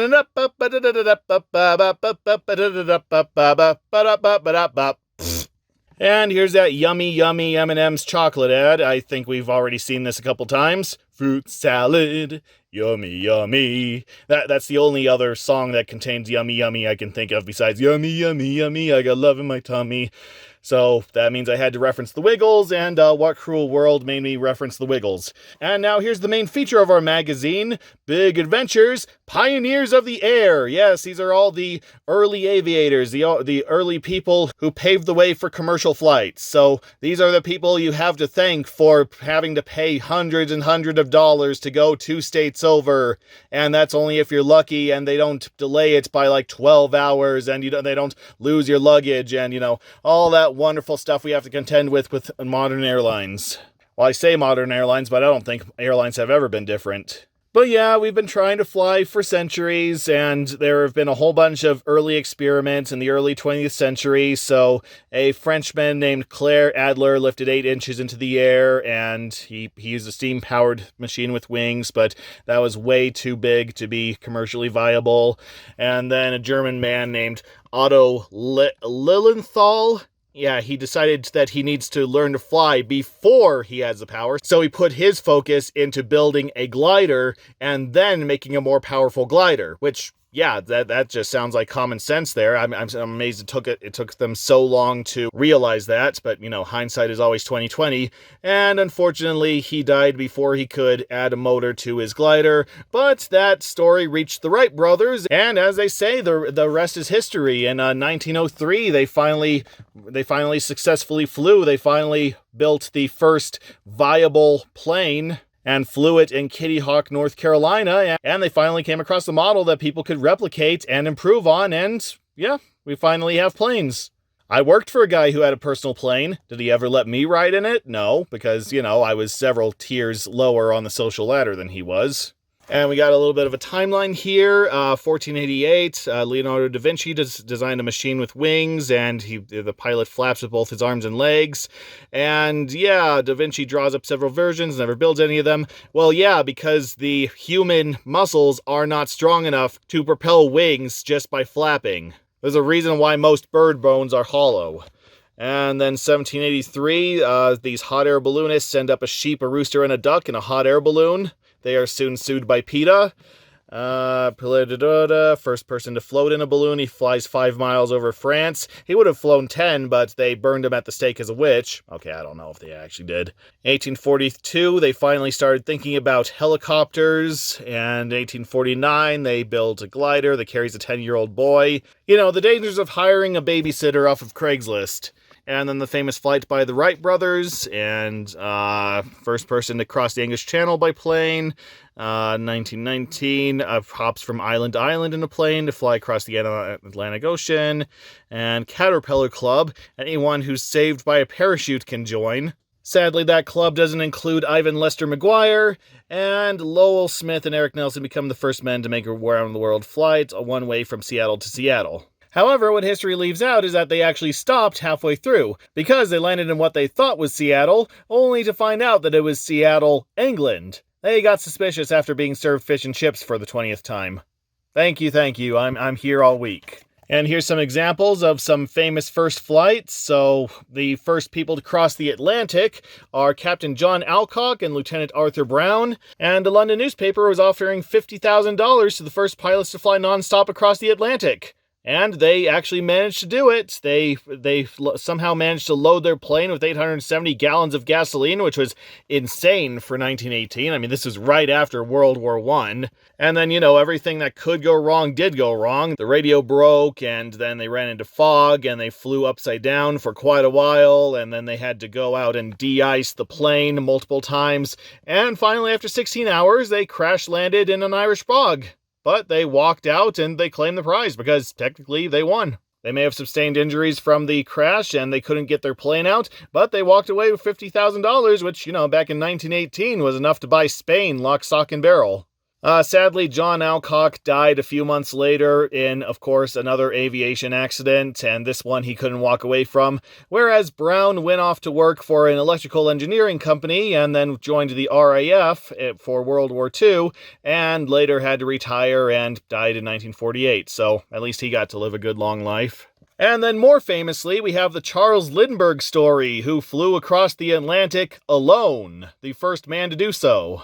Of course, by this point, flying across the Atlantic wasn't his novel, so he had to settle for a $25,000 prize. But, yep, he packed some food, packed a lot of fuel, and set off in May 1927 in his Spirit of St. Louis, and 33 hours later, he circled the Eiffel Tower in Paris, where he was immediately shot down. Oh, no, wait, they didn't have the same airspace control that they have today. But yeah, he didn't eat a single sandwich until he landed, which, yeah, I don't blame him. And when he landed, everybody called him Lucky Lindy. And then there was the whole kidnapping case that damaged his reputation, where his kid was kidnapped and later turned up dead, even though they paid the ransom. And everybody thought that that was a publicity stunt from him, that he did it, and so his family had to flee to Europe for a while to escape the bad publicity. And then because he opposed the USA's entrance into World War II, he was considered a Nazi, and he had to go into hiding again. But he was eventually led into the US Air Force and commanded a couple squadrons, and yeah, finally got his reputation back, and he died sometime in the 1970s, I believe. So, rise and fall and rise and fall and rise and fall and rise. Celebrities today should be so lucky. And then, of course, the Amelia Earhart story, one of the first examples of girl power. But yeah, Amelia Earhart flew across the Atlantic, and she did it alone, and she was a woman. And then she tried to fly around the world, and nobody ever saw her again. So some say that she crashed into the ocean. Some say she got stranded on an island. Some say she was kidnapped by Japanese. But according to Star Trek Voyager, she was kidnapped by aliens and taken to a planet on the other side of the galaxy. And if you can't trust Star Trek Voyager, then who can you trust? Me personally, I think, yeah, she crashed into the ocean. I think that she overestimated what her plane was capable of because, this was 1937. Yeah, the planes, even though they've been flying for decades by this point, air travel was still in its infancy. So yeah, a number of things could have happened overseas, over the sea, I should say. And here's some weird aircraft. We got the 1907 Brigot gyroplane that had 8 propellers, could only fly a few inches off the ground, took 8 people to keep it from shaking apart, which, yeah, isn't that one of the laws of aerodynamics, that all the propellers have to be perfectly synced? They all have to be turning in perfect synchronization. Otherwise, the forces of the propellers would tear something like that apart. That's just something I read. I think, I don't know. The 1929 Wing Flying Hotel. Yeah, it was way too difficult to steer, and after 2 flights, it was grounded for good. Literally, it crashed into the ocean. I don't see the point of 3 sets of wings. I don't know. Was that actually required to keep something that heavy in the air? Because I would imagine that those sets of wings would just make the whole thing heavier, and, well, like they say, they couldn't steer it, and it crashed. So, tough luck for anyone who was on board at the time. 1926 Westland Hill Pterodactyl. It had big bat wings, and the tips could actually flap a little. Couldn't find anything about it, but yeah, it went extinct like the pterodactyl. The 1929 Super Airliner 4, it was big, long, bat-like, had a whole bunch of propellers, and it could only fly 100 miles per hour. Well, from what I looked up, it could actually fly 238 miles per hour, but it was just too difficult to control, and it was grounded. And then the 1942 V-173 Flying Flapjack. Yeah, this was an attempt to turn a plane into a helicopter. It's sort of a plane-helicopter hybrid. And for what I understand, research was actually going along pretty swimmingly. I mean, there were issues with the original 1942 prototype, but by 1947, they were actually getting a lot of the kinks worked out. But by then, World War II was over, and the government didn't want to sponsor the project anymore, so they scrapped it, and now it's just sitting in a museum somewhere. Now, the inflatable plane, that almost sounds like it would work. Yeah, that almost sounds like kind of a budget version of a personal plane. You know, you take out the frame and then you take out the inflatable part and then the propellers. And yeah, it sounds like that's an easy way to build a body of a plane in your backyard and have it take off without needing that much fuel. So on paper, this sounds promising, but apparently on its maiden voyage, part of the inflatable part got shredded in the propeller, and that took the wings off, and it crashed and killed the pilot. So much for that. And then the 1969 Super Guppy. This is what they use at NASA to haul around spacecraft. And they still do. This is still in operation. This is a big jumbo plane that they used to carry around spacecraft components, and it is still in use today, even though they have newer models. So hey, well done. A weird aircraft that serves some practical use and is still around. Sky's the limit, everything you wanted to know about flying, floating, and falling. Well, personally, I wanted to know more about planes, trains, and automobiles, but I guess we're getting our fill of planes here.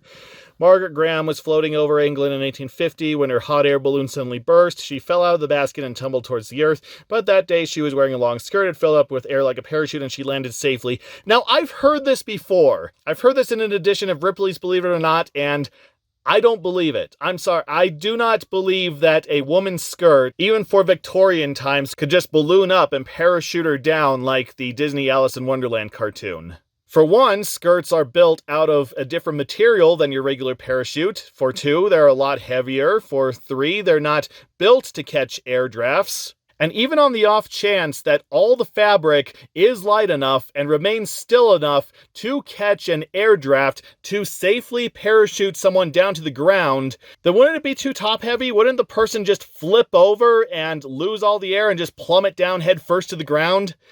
Yeah, I don't know. I have heard of Victorian women in big dresses being caught by minor air drafts and thrown to the ground that way, but I'm sorry, I cannot comprehend somebody actually using their skirt to parachute down to the ground. At best, if something like this actually happened, then at best, I think that the air drafts slowed her rate of descent, so she wasn't as badly hurt. But no, I'm sorry, I cannot comprehend this. I do not believe this for a second. No Mary Poppinsing ever happened. And here's some flights of fantasy, some movies about planes. The Great Waldo Pepper, never seen that. Those Magnificent Men in Their Flying Machines, I have seen that. I remember absolutely nothing about it. It was actually one of the most boring movies I've ever seen. And Gizmo. No, not the Gremlin. It's just more crazy adventures than bugs on a lunch tray. It's about real-life people who build things that never worked. Oh, like every relationship I've ever had? Oh, put me in that documentary. And then some books about skywriting, about planes. I'm sure those are all completely in date. And then in 1911, Cal Rogers won the first flying race across America, even though he crashed dozens and dozens of times. It took 49 days for him to get from one side of America to another. I bet he spent like half an hour in the air and then 3 days trying to patch up his plane so that he could do the whole thing all over again. But yeah, he did manage to get across America and claimed an $11,000 prize, which meant he could buy half of Australia, though not the half anybody cared about. But unfortunately, like John Alcock earlier, he ran into a swarm of birds and crashed his plane and died, so, you know, the hazards of early airline travel. Oh, who am I kidding? Air travel still has those hazards even today. And then pilot Philip Ippolito, who was 19, took his friend for a ride over Manhattan in 1965, and the plane's engine started to give out, but they managed to land on the George Washington Bridge, like just barely. And I was able to find more information about Philip Ippolito. So apparently he was just a rookie pilot when this whole thing happened, and he managed to walk away from the incident without having his license revoked. But in the 1970s, he was an experienced pilot, and he had a charter service, and because of the incident, he actually became a personal hero of Robert De Niro. Sadly, he died recently at the age of 75, but still, when you have something like that happen to you, what can possibly top that in your life? And then a little article about the Bermuda Triangle. Yeah, people flew into it and they didn't come back out, and a whole bunch of other people flew back into it and they didn't come out. Yeah, I'm sorry, but from what I've read about the Bermuda Triangle, most of this is bunk. A lot of the early disappearances are attributed to just bad storm weather, which, yeah, considering the messages that they were sending through the radio, does correlate with a bad tropical hurricane. And a lot of news reports based around the Bermuda Triangle since then have been greatly exaggerated. A lot of the planes have been found, a lot of the boats have been found, and most of the disappearances can be attributed to bad weather or bad behavior on board or inexperience. So I'm sorry, the Bermuda Triangle isn't any more special than any other section of ocean. So if you thought that Bermuda Triangle movie that Riff Tracks featured once is a true life documentary, well, hate to burst your bubble. And here's some museums about airplanes. I'm sure most of them are still open to this day, I'm sure. And now for a little article about barnstormers. Yes, people got out on early planes and just played around on the wings. They went out for a walk on the wings, and they dangled from the wheels, and some people even played tennis on the wings. Yeah, see right there. I don't know how that's even possible. How would they overcome wind resistance, especially all the way up there? You'd think that the ball would just fly right off the plane as soon as they set it up, let alone the people who are playing tennis. I don't know. That's incredible. The only thing more incredible is the plane that had to take that picture. But yeah, if you were wondering where the inspiration for that old Atari 2600 game came from, well, there you go. And now here's another Big Adventures comics all about barnstorming like they just explained. Now, I was actually very tempted to read this comic because unlike the other comics we've come across, besides the first one, this is actually a story. This actually tells the story of a bank robber who runs off and tries to get in a plane being used for barnstorming, and he's thwarted through the performer's trick. So it is much more of a story and a lot less of a history lesson, just somewhat disguised as a story.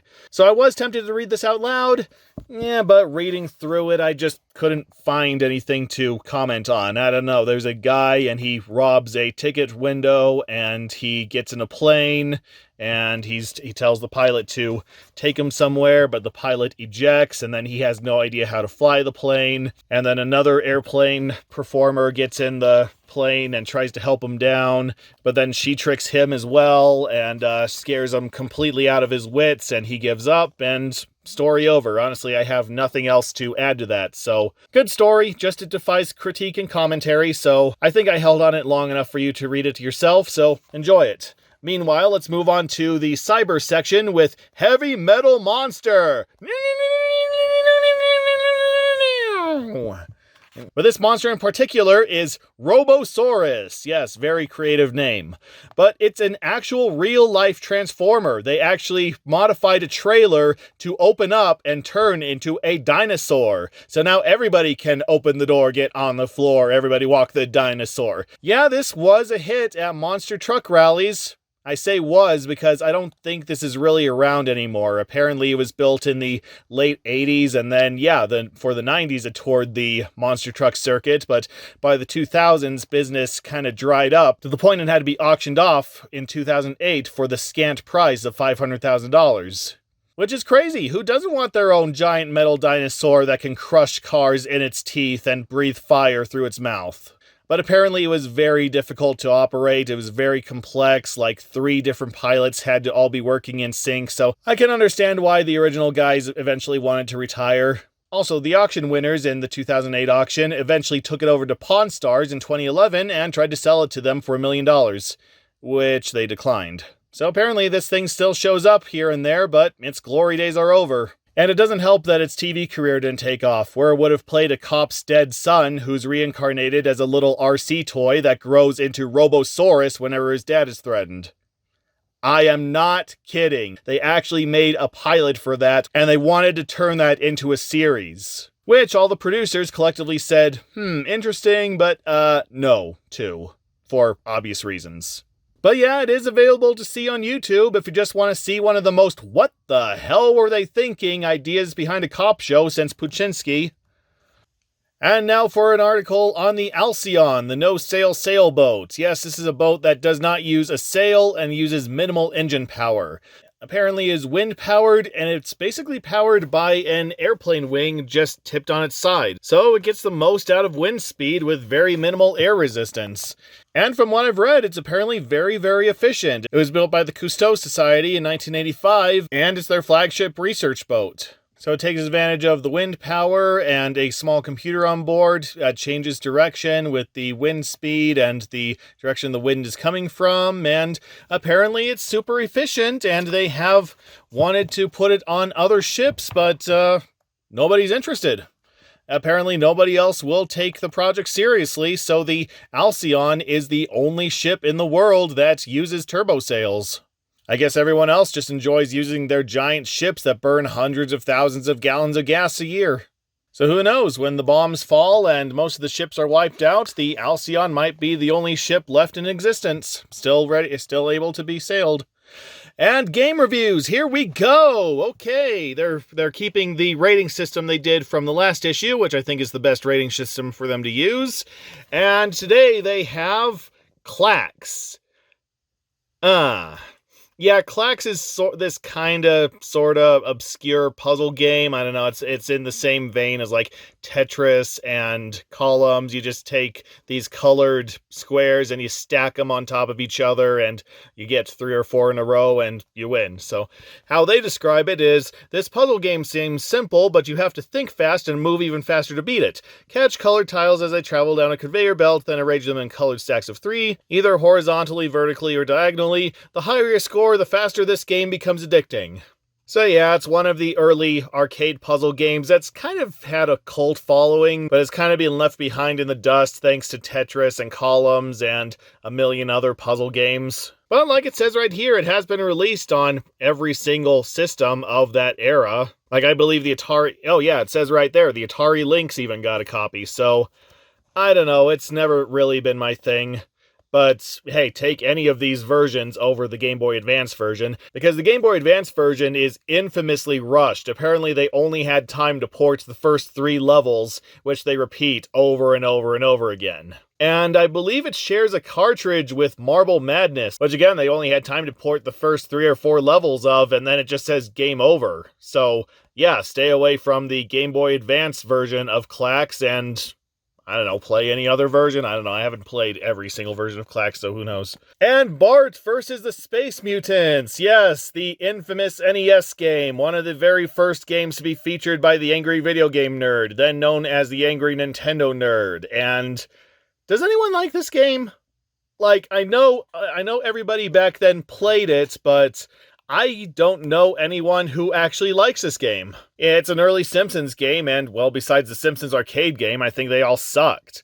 I mean, well, what do we have? We had Bart versus Radioactive Man, and Bart versus the Space Mutants, Bart's Nightmare, quite a few others, I know that, but those games really just have a reputation of quantity over quality. Like, they churn them out like no tomorrow, but there was practically no quality or fun to be found. And Bart vs. the Space Mutants is especially infamous because of its high difficulty and ridiculous plot. So these aliens want to build a weapon, except they can only target certain things to build a weapon with. So they have to find certain purple things. So Bart has to go around and cover everything that's purple. And then they change the machine so that only square things can be used for the weapon. So Bart has to go around and hide all the square things. And while he's doing all this, he also has to put on glasses very similar to the ones in They Live, which let him tell what civilians are aliens and what aren't. And he jumps on them and he gets coins, and he uses those coins to get the weapons to get rid of the things that the aliens need to use to make their weapons, and most of the time the weapons don't even work. So yeah, but what do they say about it? Bart Simpson's hometown has been invaded by aliens. While traveling through the town collecting rods that the aliens have stolen from Springfield's nuclear power plant, Bart visits the shopping mall, the amusement park, and the museum. Along the way, Bart must collect trash cans, toys, hats, balloons, and other power-up items to stop the aliens. Overall rating, 4. Yeah, that got a 4 and that got a 4. They're just playing it safe here. I highly doubt they even played the game. Also, very bad, very poor quality screenshots. Like, wow, I thought that their screenshot of Wally-B and the No Gang was bad. This looks like an overexposed Polaroid. And yeah, that doesn't look that good either. Maybe they used a screen capture device for that, but it doesn't look straight. It looks like it's at an angle, like they did take a picture of it and then they didn't quite cut it out straight. They didn't quite cut it out purely square, if that makes any sense.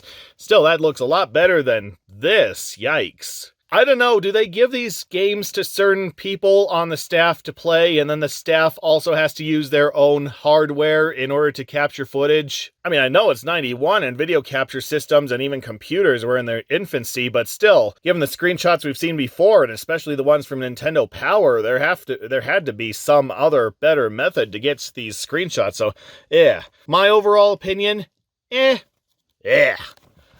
And here's R-Type. R-Type for the Game Boy. Yes, R-Type is one of those really popular side-scrolling space shooters that everybody couldn't shut up about back in the day.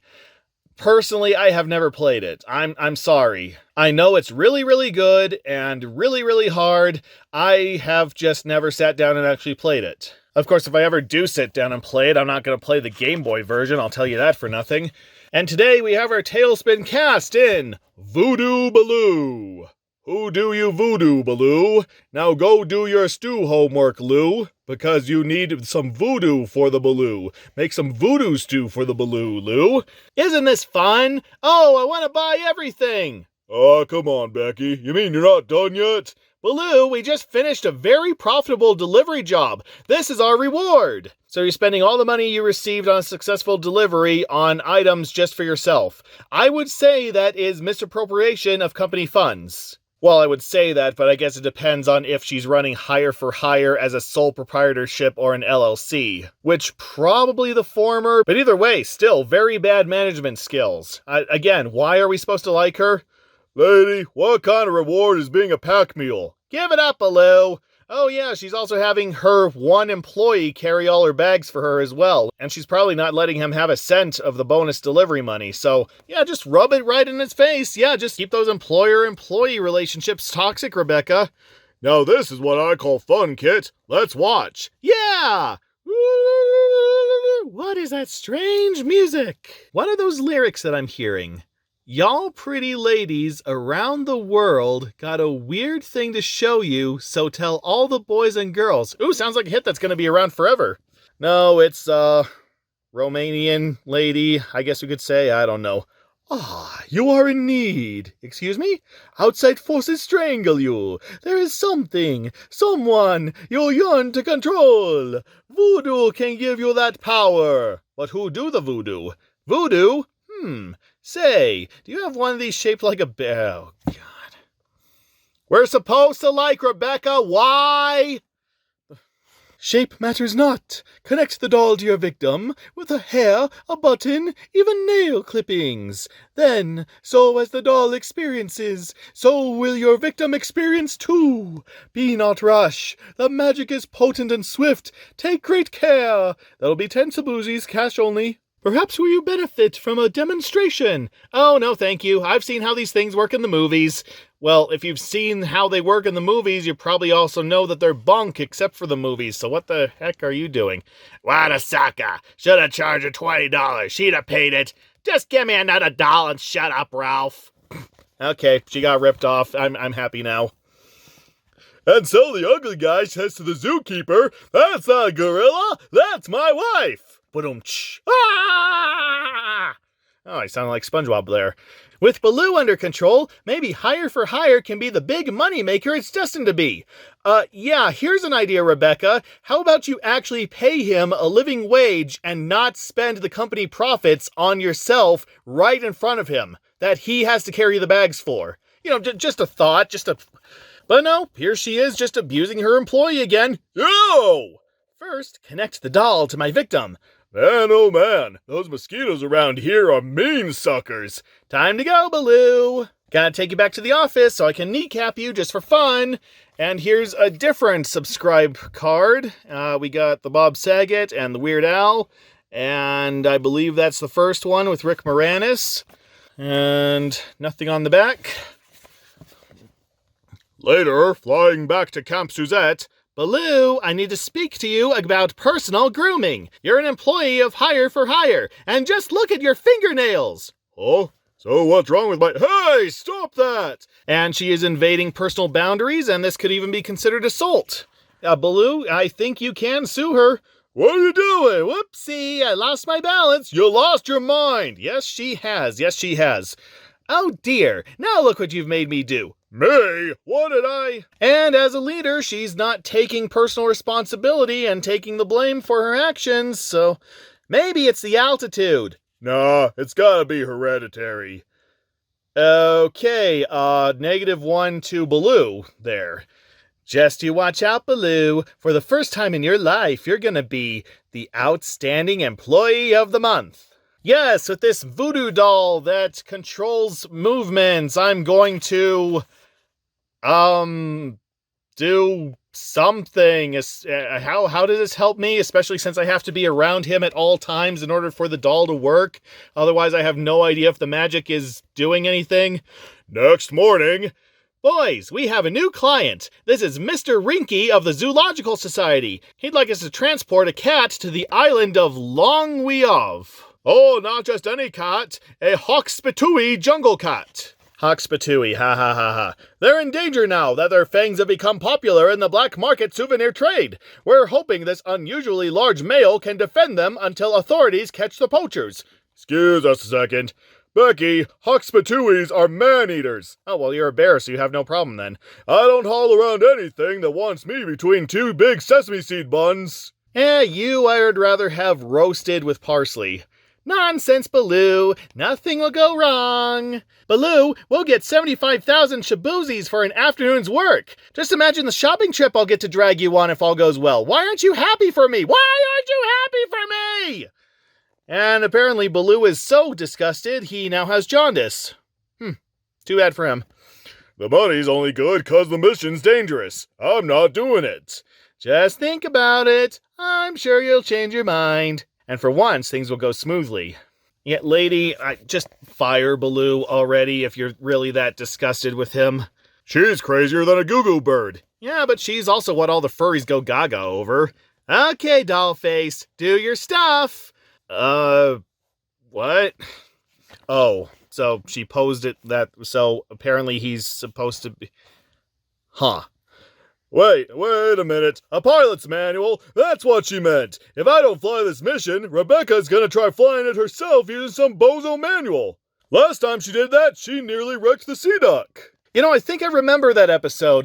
Baloo had his license revoked because he landed without permission, even though he was trying to fly away from sea pirates, so he was technically in the right there. But yeah, Rebecca tried flying the plane herself instead of, hiring a temporary pilot or something, and of course she couldn't do as good a job as Baloo. Because Baloo's like Jeff and Lester from Chuck. They're only good at that one thing, but they do that one thing so well that despite how much of a screw-up they are in all other things and how much you just want to kill them, you still got to keep them around.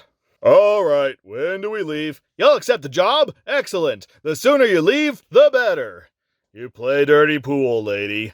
Later that morning... Gotta make sure these straps hold. I heard a guy say once these things one day through a tour bus going through a game preserve. Fortunately, all the passengers were at the snack bar at the time. Okay, that's a good one. That's actually a funny one. Thank you, Wildcat. According to this map, Baloo, the Hoxpatuis live on the north end of the island. The native village is on the south end. A chain of mountains separates the two. Do Hoxpatuis ever cross the mountains and threaten the natives, Miss Cunningham? Don't trouble yourself with trouble, little britches. Oh, Baloo. The answer is no, Kit. Roar! What's happening? I think our... Oh, it's an animal roar. Okay, roar! What's happening? I think our furry friend back there wants the stewardess. Okay, another point against you, Baloo. Oh my gosh! The Hoxpatui's loose! Becky, shut that door! Lock it! Bolt it! Cement it shut! Papa Bear! Baloo! Hey! And the cat eats everyone, and this is the final Tailspin comic. Yep, thanks, Rebecca. Oh, no. Leave him alone, you beast! Or I'm just gonna have to spank you harder! Again, this is why the furries really love me! No, Miss Cunningham, don't! Yeah, I mean, what do you expect to get out of this, huh? Bap! Oh my god, okay, I think I just found our next comic panel caption contest right there. Hello, kitty. I didn't mean, but my hand just was sort of reflex, you know? Yeah, it was a reflex. A reflex? The reflex is a lonely child is waiting by the sun. Every little thing the reflex does will be answered with a question mark. Much like everything Rebecca does. The ball's in your court, kid. Oh yeah, get the 10-year-old kid in trouble now. Got it, Papa Bear. Hold that door open and grab onto my chair, Ms. Cunningham. 'Cause here we go! Attaboy, little britches. Now close the door, Ms. Cunningham. I'm closing. Oh, nuts, not the engines. Sorry, folks, out of gas. You know, some days it just doesn't pay to get up in the morning. Hang on, everybody. We're landing whether we want to or not. And, well, somehow we managed to get the plane upright, even though the propellers are somehow bent. How does that even happen? I have no idea. Moments later. Oops.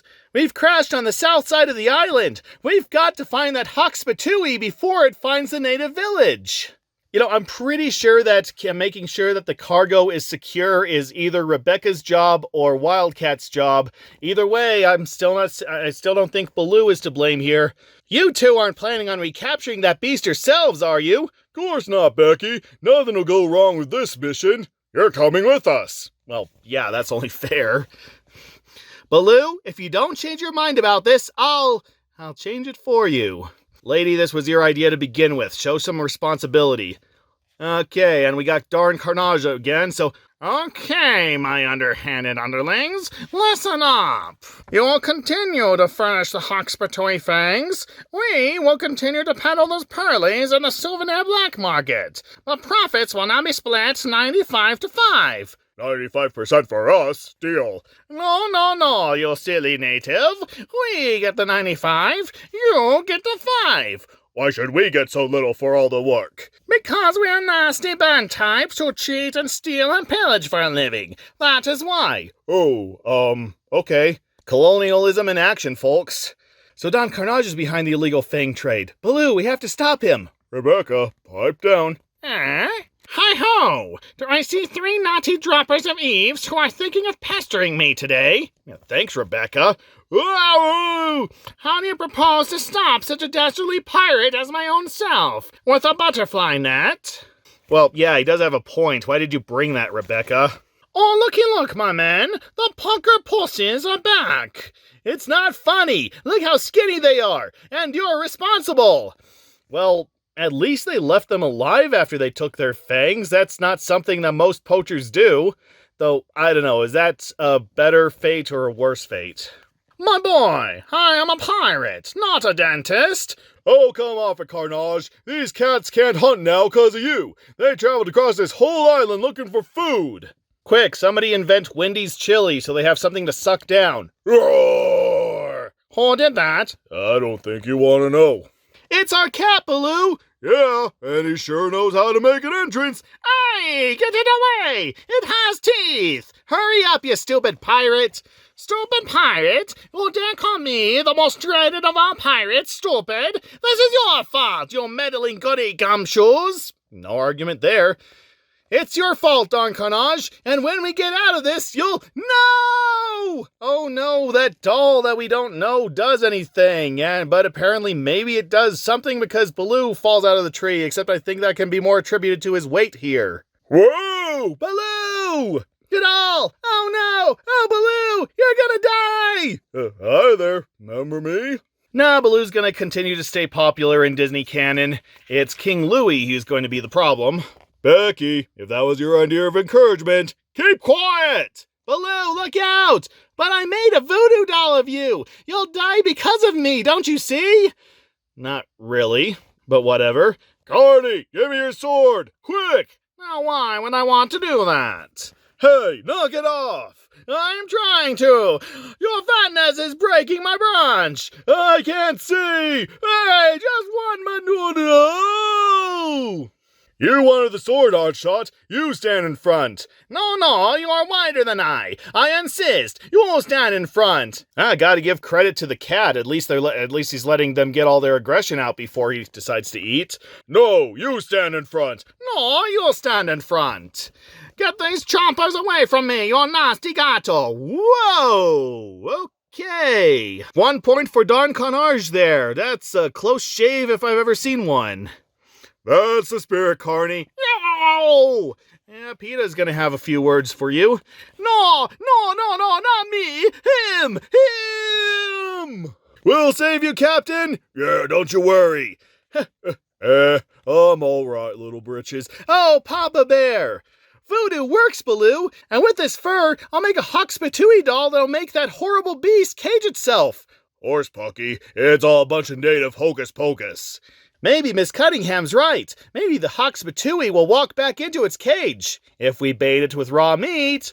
That just might work. Come on, we gotta get that cage fixed pronto. We can use the old cargo straps. Ooh, I'll show you two. You know, in a world where everything is anthropomorphic, what exactly do they eat? What kind of meat do they eat in this world? Soon, in the native village... Help! Help! What is wrong, oh mighty pirates? A Huxpatui! Back there! With teeth! Quick, into this hut, mighty pirates! Captain's fast, you sons of pig swine! Again, pigs exist in anthropomorphic form in this story, so what you said was incredibly racist there, dude. Let me in! No, me first! And look at that, they get trapped in ye olde village jailhouse. Except this has absolutely nothing to do with Europe, so that joke doesn't exactly work. Oh, Captain, the door just locked. Not fair! You're tricksy double crisscrossers! Hey, kitty. Come get this big yummy steak, kitty. Come on, puss. Yeah, you monster, get in there. Why don't you just put yourself in that cage, Rebecca? Slam. We did it! I did it! Oh, shut up. He's attacking his own voodoo doll. What could it mean? Maybe that your hocus was pocus all along. Yeah, no duh. Well, I guess it was silly of me, wasn't it? Hey, you did help stop the Fang trade. Yeah, but the voodoo didn't exactly factor into it. Yeah, and maybe we can get dentures made for those poor gummers. Well, if dentures for the cats were always an option, then technically the whole Fang trade shouldn't be illegal. If you can just replace them with other teeth, then, just take the regular teeth out and put in other teeth and, yeah, problem solved. So if that was always an option, then the trade shouldn't be that big a deal. Well, bye-bye, Carnage. What? You cannot be leaving me here with these barbarians! I'd watch that barbarian stuff if I were you, Carney. You don't want to make them mad. I mean, they're already getting the big pot of boiling water all set up, so, say your prayers. When I get out of here, I will grind you all into guacamole! Come on, partners. We got us a cat to deliver. Ba-da-ba-ba-da-bop. I don't know, that story was actually okay, but they could have cut out the whole voodoo thing and we wouldn't have missed a thing. In fact, it actually would have been better if they cut out the whole voodoo subplot and just started with the guy hiring them to take the cat to the island, because then it would have been a lot more adventurous and would have had a lot less of Rebecca being an idiot. Said it before, say it again, why are we supposed to like Rebecca? And here's the sports section where I don't really have anything to say, but this is the luck of the game. These are all player superstitions that they did back in the day before they did their sports games. Apparently, Chicago Cubs relief pitcher Les Lancaster would not change his shirt while they were on a winning streak. And Cubs outfielder Marvel Wynn admitted that he'll only wear 2-digit uniform numbers. I guess I can understand that. Lucky numbers. Boston Red Sox all-star third baseman Wayne Boggs. He eats chicken before every baseball game he plays. That's a good habit to keep up, no matter what the superstition. He takes a pregame jog at 7:17 p.m. before every night and 12:47 p.m. before day games. Baltimore Orioles catcher Mickey Tettleton eats Fruit Loops before every game. Well, if you're gonna eat cereal, man, eat Frosted Flakes or something. Pitcher Ben McDonald ties a 2-foot strand of leather to the top of his glove for good luck. I think that would get you whacked in the face, but what do I know? Most superstitious baseball man of all time, Boston Braves manager George Stallings. managed the Braves from 1913 to 1920, and he froze in whatever position he held when the Brave got a hit to start a rally. Then he would remain like a statue until the rally ended. Well, I would just call that trying not to distract a player, just standing still and not making any sudden movements. One of his players smacked a hit just as Stalling was stooping into the dugout to pick up a peanut shell. He remained bent over as player after player reached base, and when the bounties had to be carried. Ouch! Ow! Dang, man. But Boston won the game, so hey, good for him. Let's go back a page. Okay, so you can read that yourself. Here are the other pages.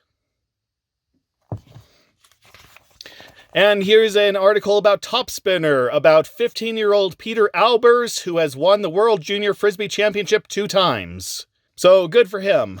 Unfortunately, I can't find anything else about this guy. Yeah, a web search has completely failed me. I cannot even find any other proof that this guy ever existed. So, I don't know.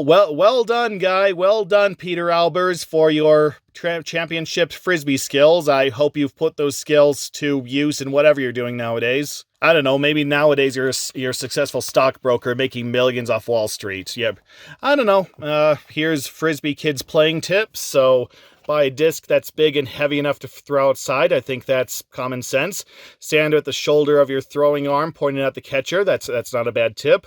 Use your wrist more than your arm. Very much so. Very much so. That's like one of the first things they teach you when you want to play any sport, really. When you're ready for tricks, try catching the disc behind your back or through your legs. Oh, kind of like Benny and June then, huh? Oh, I thought there were 5. Oh well. If you want to watch or compete in a flying disc contest, call Whammo Sports Promotions. I'm pretty sure they don't exist anymore. Or maybe they do, but that number is not how you reach them anymore. And here's some more NBA Hoops Pro Stars. These are yet some more cards that we included in those subscription crates that I once did. Did we do this ad before? I don't remember. All these sports cards ads all look the same, so I care as much about the cards as I do the actual sport. And finally, we have reached the puzzle section, the Zoc Socks. First up, we have Alpha Dots. Each item on this Connect the Dots puzzle starts with a different letter of the alphabet. Just find the item that starts with A, connect it to the one that starts with B, then C, and so on all the way to Z. I hate these puzzles because you never know what they're trying to get you to fill out. I mean, so, okay, that's a fork, I guess. That's a heart, so H, so... But then what's that? What's that? Is that ink? Or is that an eyedropper?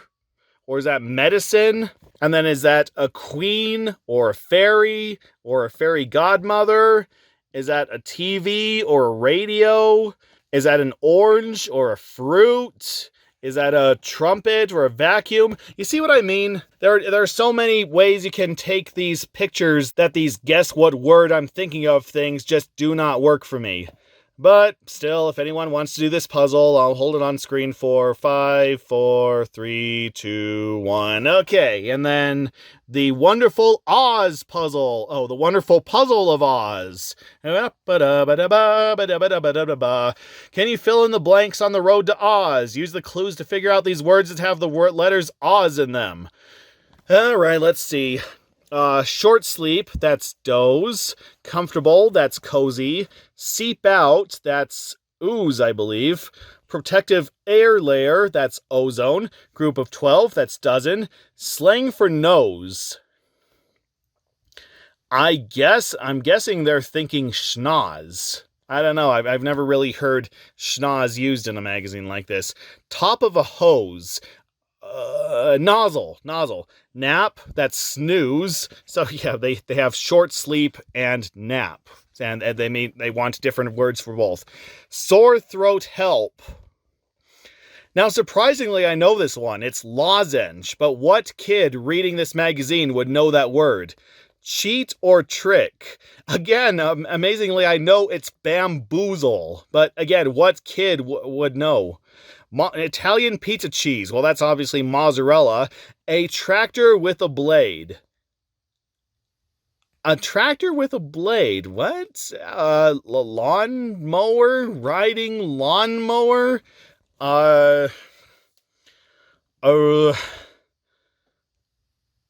Steamroller? No, steamroller doesn't work. Cement? No, No, I don't know that one. You have stumped me. I'm sorry. I guess I'll just have to check the answers later. The Wicked Witch of the West was here. For a good time, call... she forgot her phone number. Here's your stupid crossword puzzle. I'll just keep that on screen for a minute. Okay, not actually a minute. I'm gonna change the page in 5, 4, 3, 2, 1. Secret message from the... Oh, great. This is like the dot-to-dot thing, but worse. So we've written a secret message and put each word into code. To solve the code, write out each word that is added, then cross out letters from the words that are subtracted. Each row gives you one word in our message. Example on the right shows you how to get started. No, I don't think I'll be doing this. Actually, wasn't this like an old game show? Wasn't this like a game show from the 70s or 80s where these people matched prizes on a game board, and then in order to get the prizes that they matched, they had to solve a picture word puzzle that was hidden by all the matched prizes? Don't remember what it was called, but I also don't care. Eye poppers. Oh, it's one of these again. So we get to identify what everything is up close. What would the world look like if you were a mouse? Well, just ask the kids from Honey, I Shrunk the Kids. These photos give you an idea. Can you guess which one actually is? Okay, number 1. No, I have no idea. Earplug? Maybe a soccer ball? You know what, I'm gonna go with soccer ball. 2. Well, it looks like a sponge, but it also looks like a porous corn cereal, so I'm gonna go with like honeycomb there. Some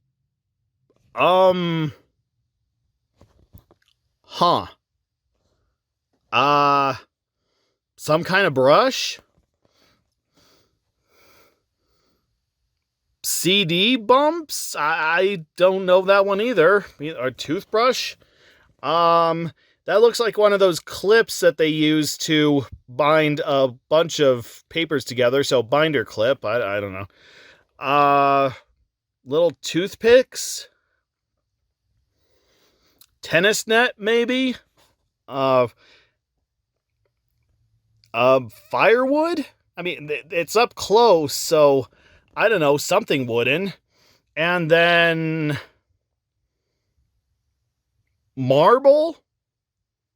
Marble, maybe? I'm going to go with marble. Like one of those marbles. One of those toy marbles.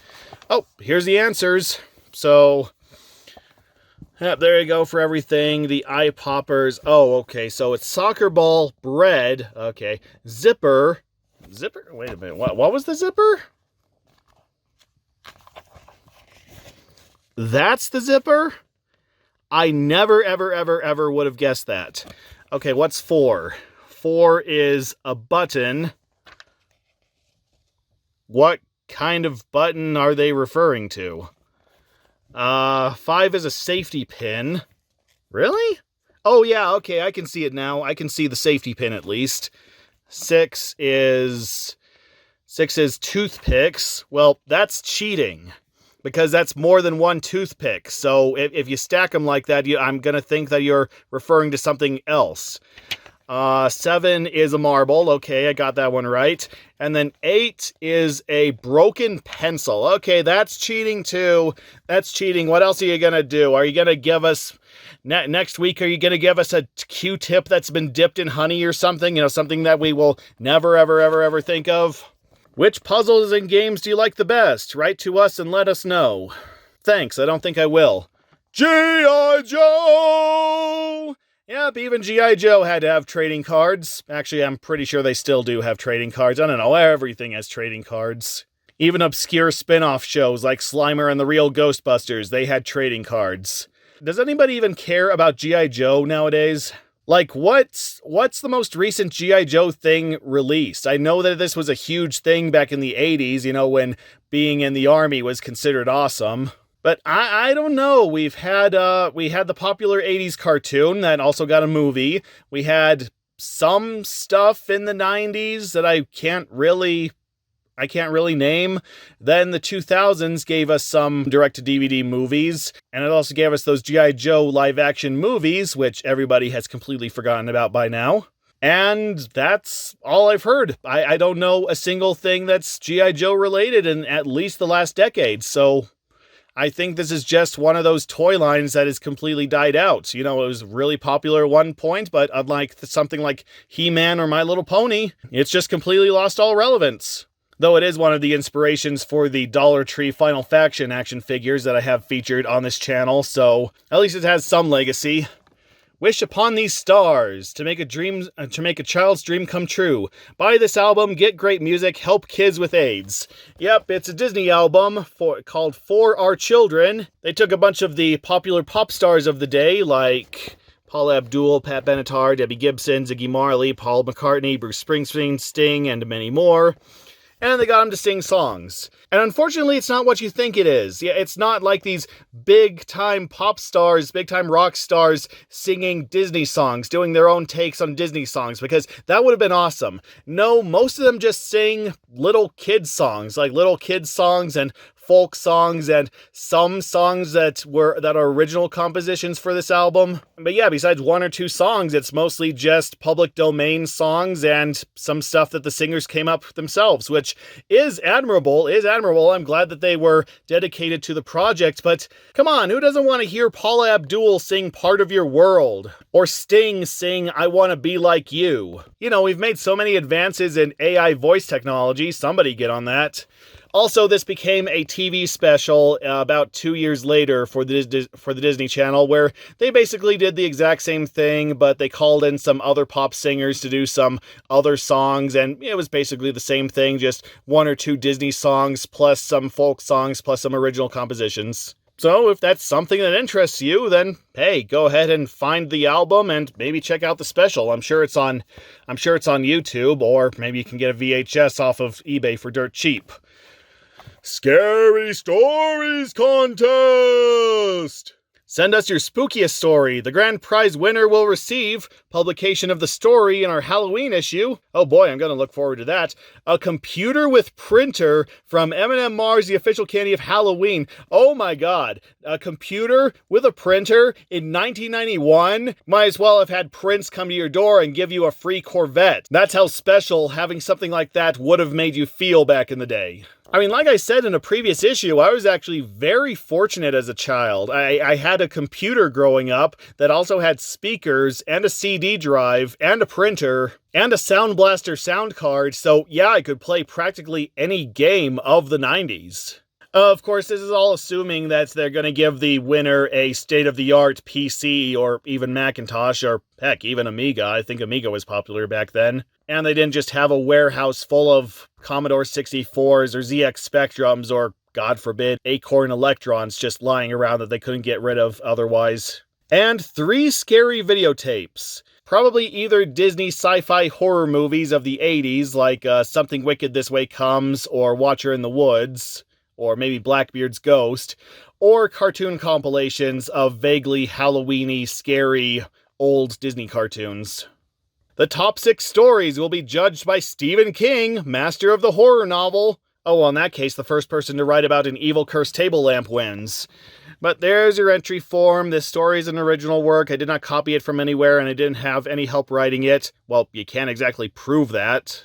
I mean, today, there are actually multiple plagiarism checker sites, but back then, they just had to take your word for it. There's your official rules. You had to send them in by June 17th, 1991. And the runners-up, what did the runners-up get? One videotape. Okay, for the early 90s, that's not bad. Have to make up the story yourself. You have to be at least 7 years old, but not more than 14, and keep a copy of your story. Well, again, they're not exactly going to be asking for proof that you're above 7 or below 14, so yeah, I'm pretty sure a lot of 20 and 30-year-olds entered into this contest because, again, computer with printer. Everybody will be climbing over each other to get one of those in the early 90s. And here's our next issue. Dinosaurs, Maasai Warriors, the Case Busters. I'm pretty sure this is not what the next issue is. I don't know, maybe my magazines are just mixed up right now, but I'm pretty sure that this is the issue after the next issue. I don't know, maybe this one was delayed, but we'll get to that when we get to that. And here's another Three Musketeers ad. We've already been over that. And here's a Tiger Electronics of The Little Mermaid. Oh yeah, they actually have a specific Tiger Electronics. We've talked about Tiger Electronics handheld games before, but this one is an actual Disney licensed one, The Little Mermaid. I have actually come across this one before. In fact, this is one of the ones that Tiger Electronics has been re-releasing recently. An Adventure with Ariel is in your hands. Well, that could also mean you found some really good Rule 34 artwork. Make a happy ending happen. Okay, that didn't help. In this great game starring one of your favorite characters. Ariel has never really been one of my favorite characters. I mean, the movie's alright. I just don't really see her as one of the best Disney princesses. Go under the sea to help Ariel dodge the pesky eels, flotsam and jetsams, while picking up human possessions. Be on board when Prince Eric gets in his boat to battle the evil sea witch, Ursula. Then get ready to lead Ariel out of the water and into the arms of her true love, Eric. But she's already on the boat with Eric, so why does she also need to walk on the land to find Eric? That's not exactly what happened in the movie. Well, okay, it kind of happened in the movie, but yeah, like I said, this is a Tiger Electronics handheld game, and I envy anybody in the 90s who was able to figure out how to play these games. But then again, nobody really cared about finishing these games. They just like to hear the beeps that came from pushing buttons and the ink blots moving all over the screen, and in the early 90s, that was all that it took to keep us entertained. And there you have the June 1991 issue of Disney Adventures. So, what did we learn this week? That Bronson Pinchot loves chocolate eclairs and therefore he has my undying respect. That if you pitch a cop show about a dead kid who can turn into a giant car-eating robot, that the only thing network producers are going to say is, "What are you smoking and can I please have some?" That although we're supposed to see Baloo as the delinquent, that Rebecca is one of the worst bosses in the history of bosses. And if you ever disappear trying to circumnavigate the globe, then your biggest claim to fame will be on a subpar sci-fi show. I think that'll do us for this week. So thank you all for watching. I hope you enjoyed the issue. I hope you enjoyed my commentary. If you could, please like, comment, and subscribe. It's how these videos get noticed. And if you want to be really awesome, please check out my Patreon. For $1, I will list you in the end credits of these videos, and for $5, I will shout your name to the heavens in gratitude that you have donated $5 to keep my channel going. But whatever you decide, stay awesome, stay safe, be happy, and I'll see you next week for another issue of Disney Adventures.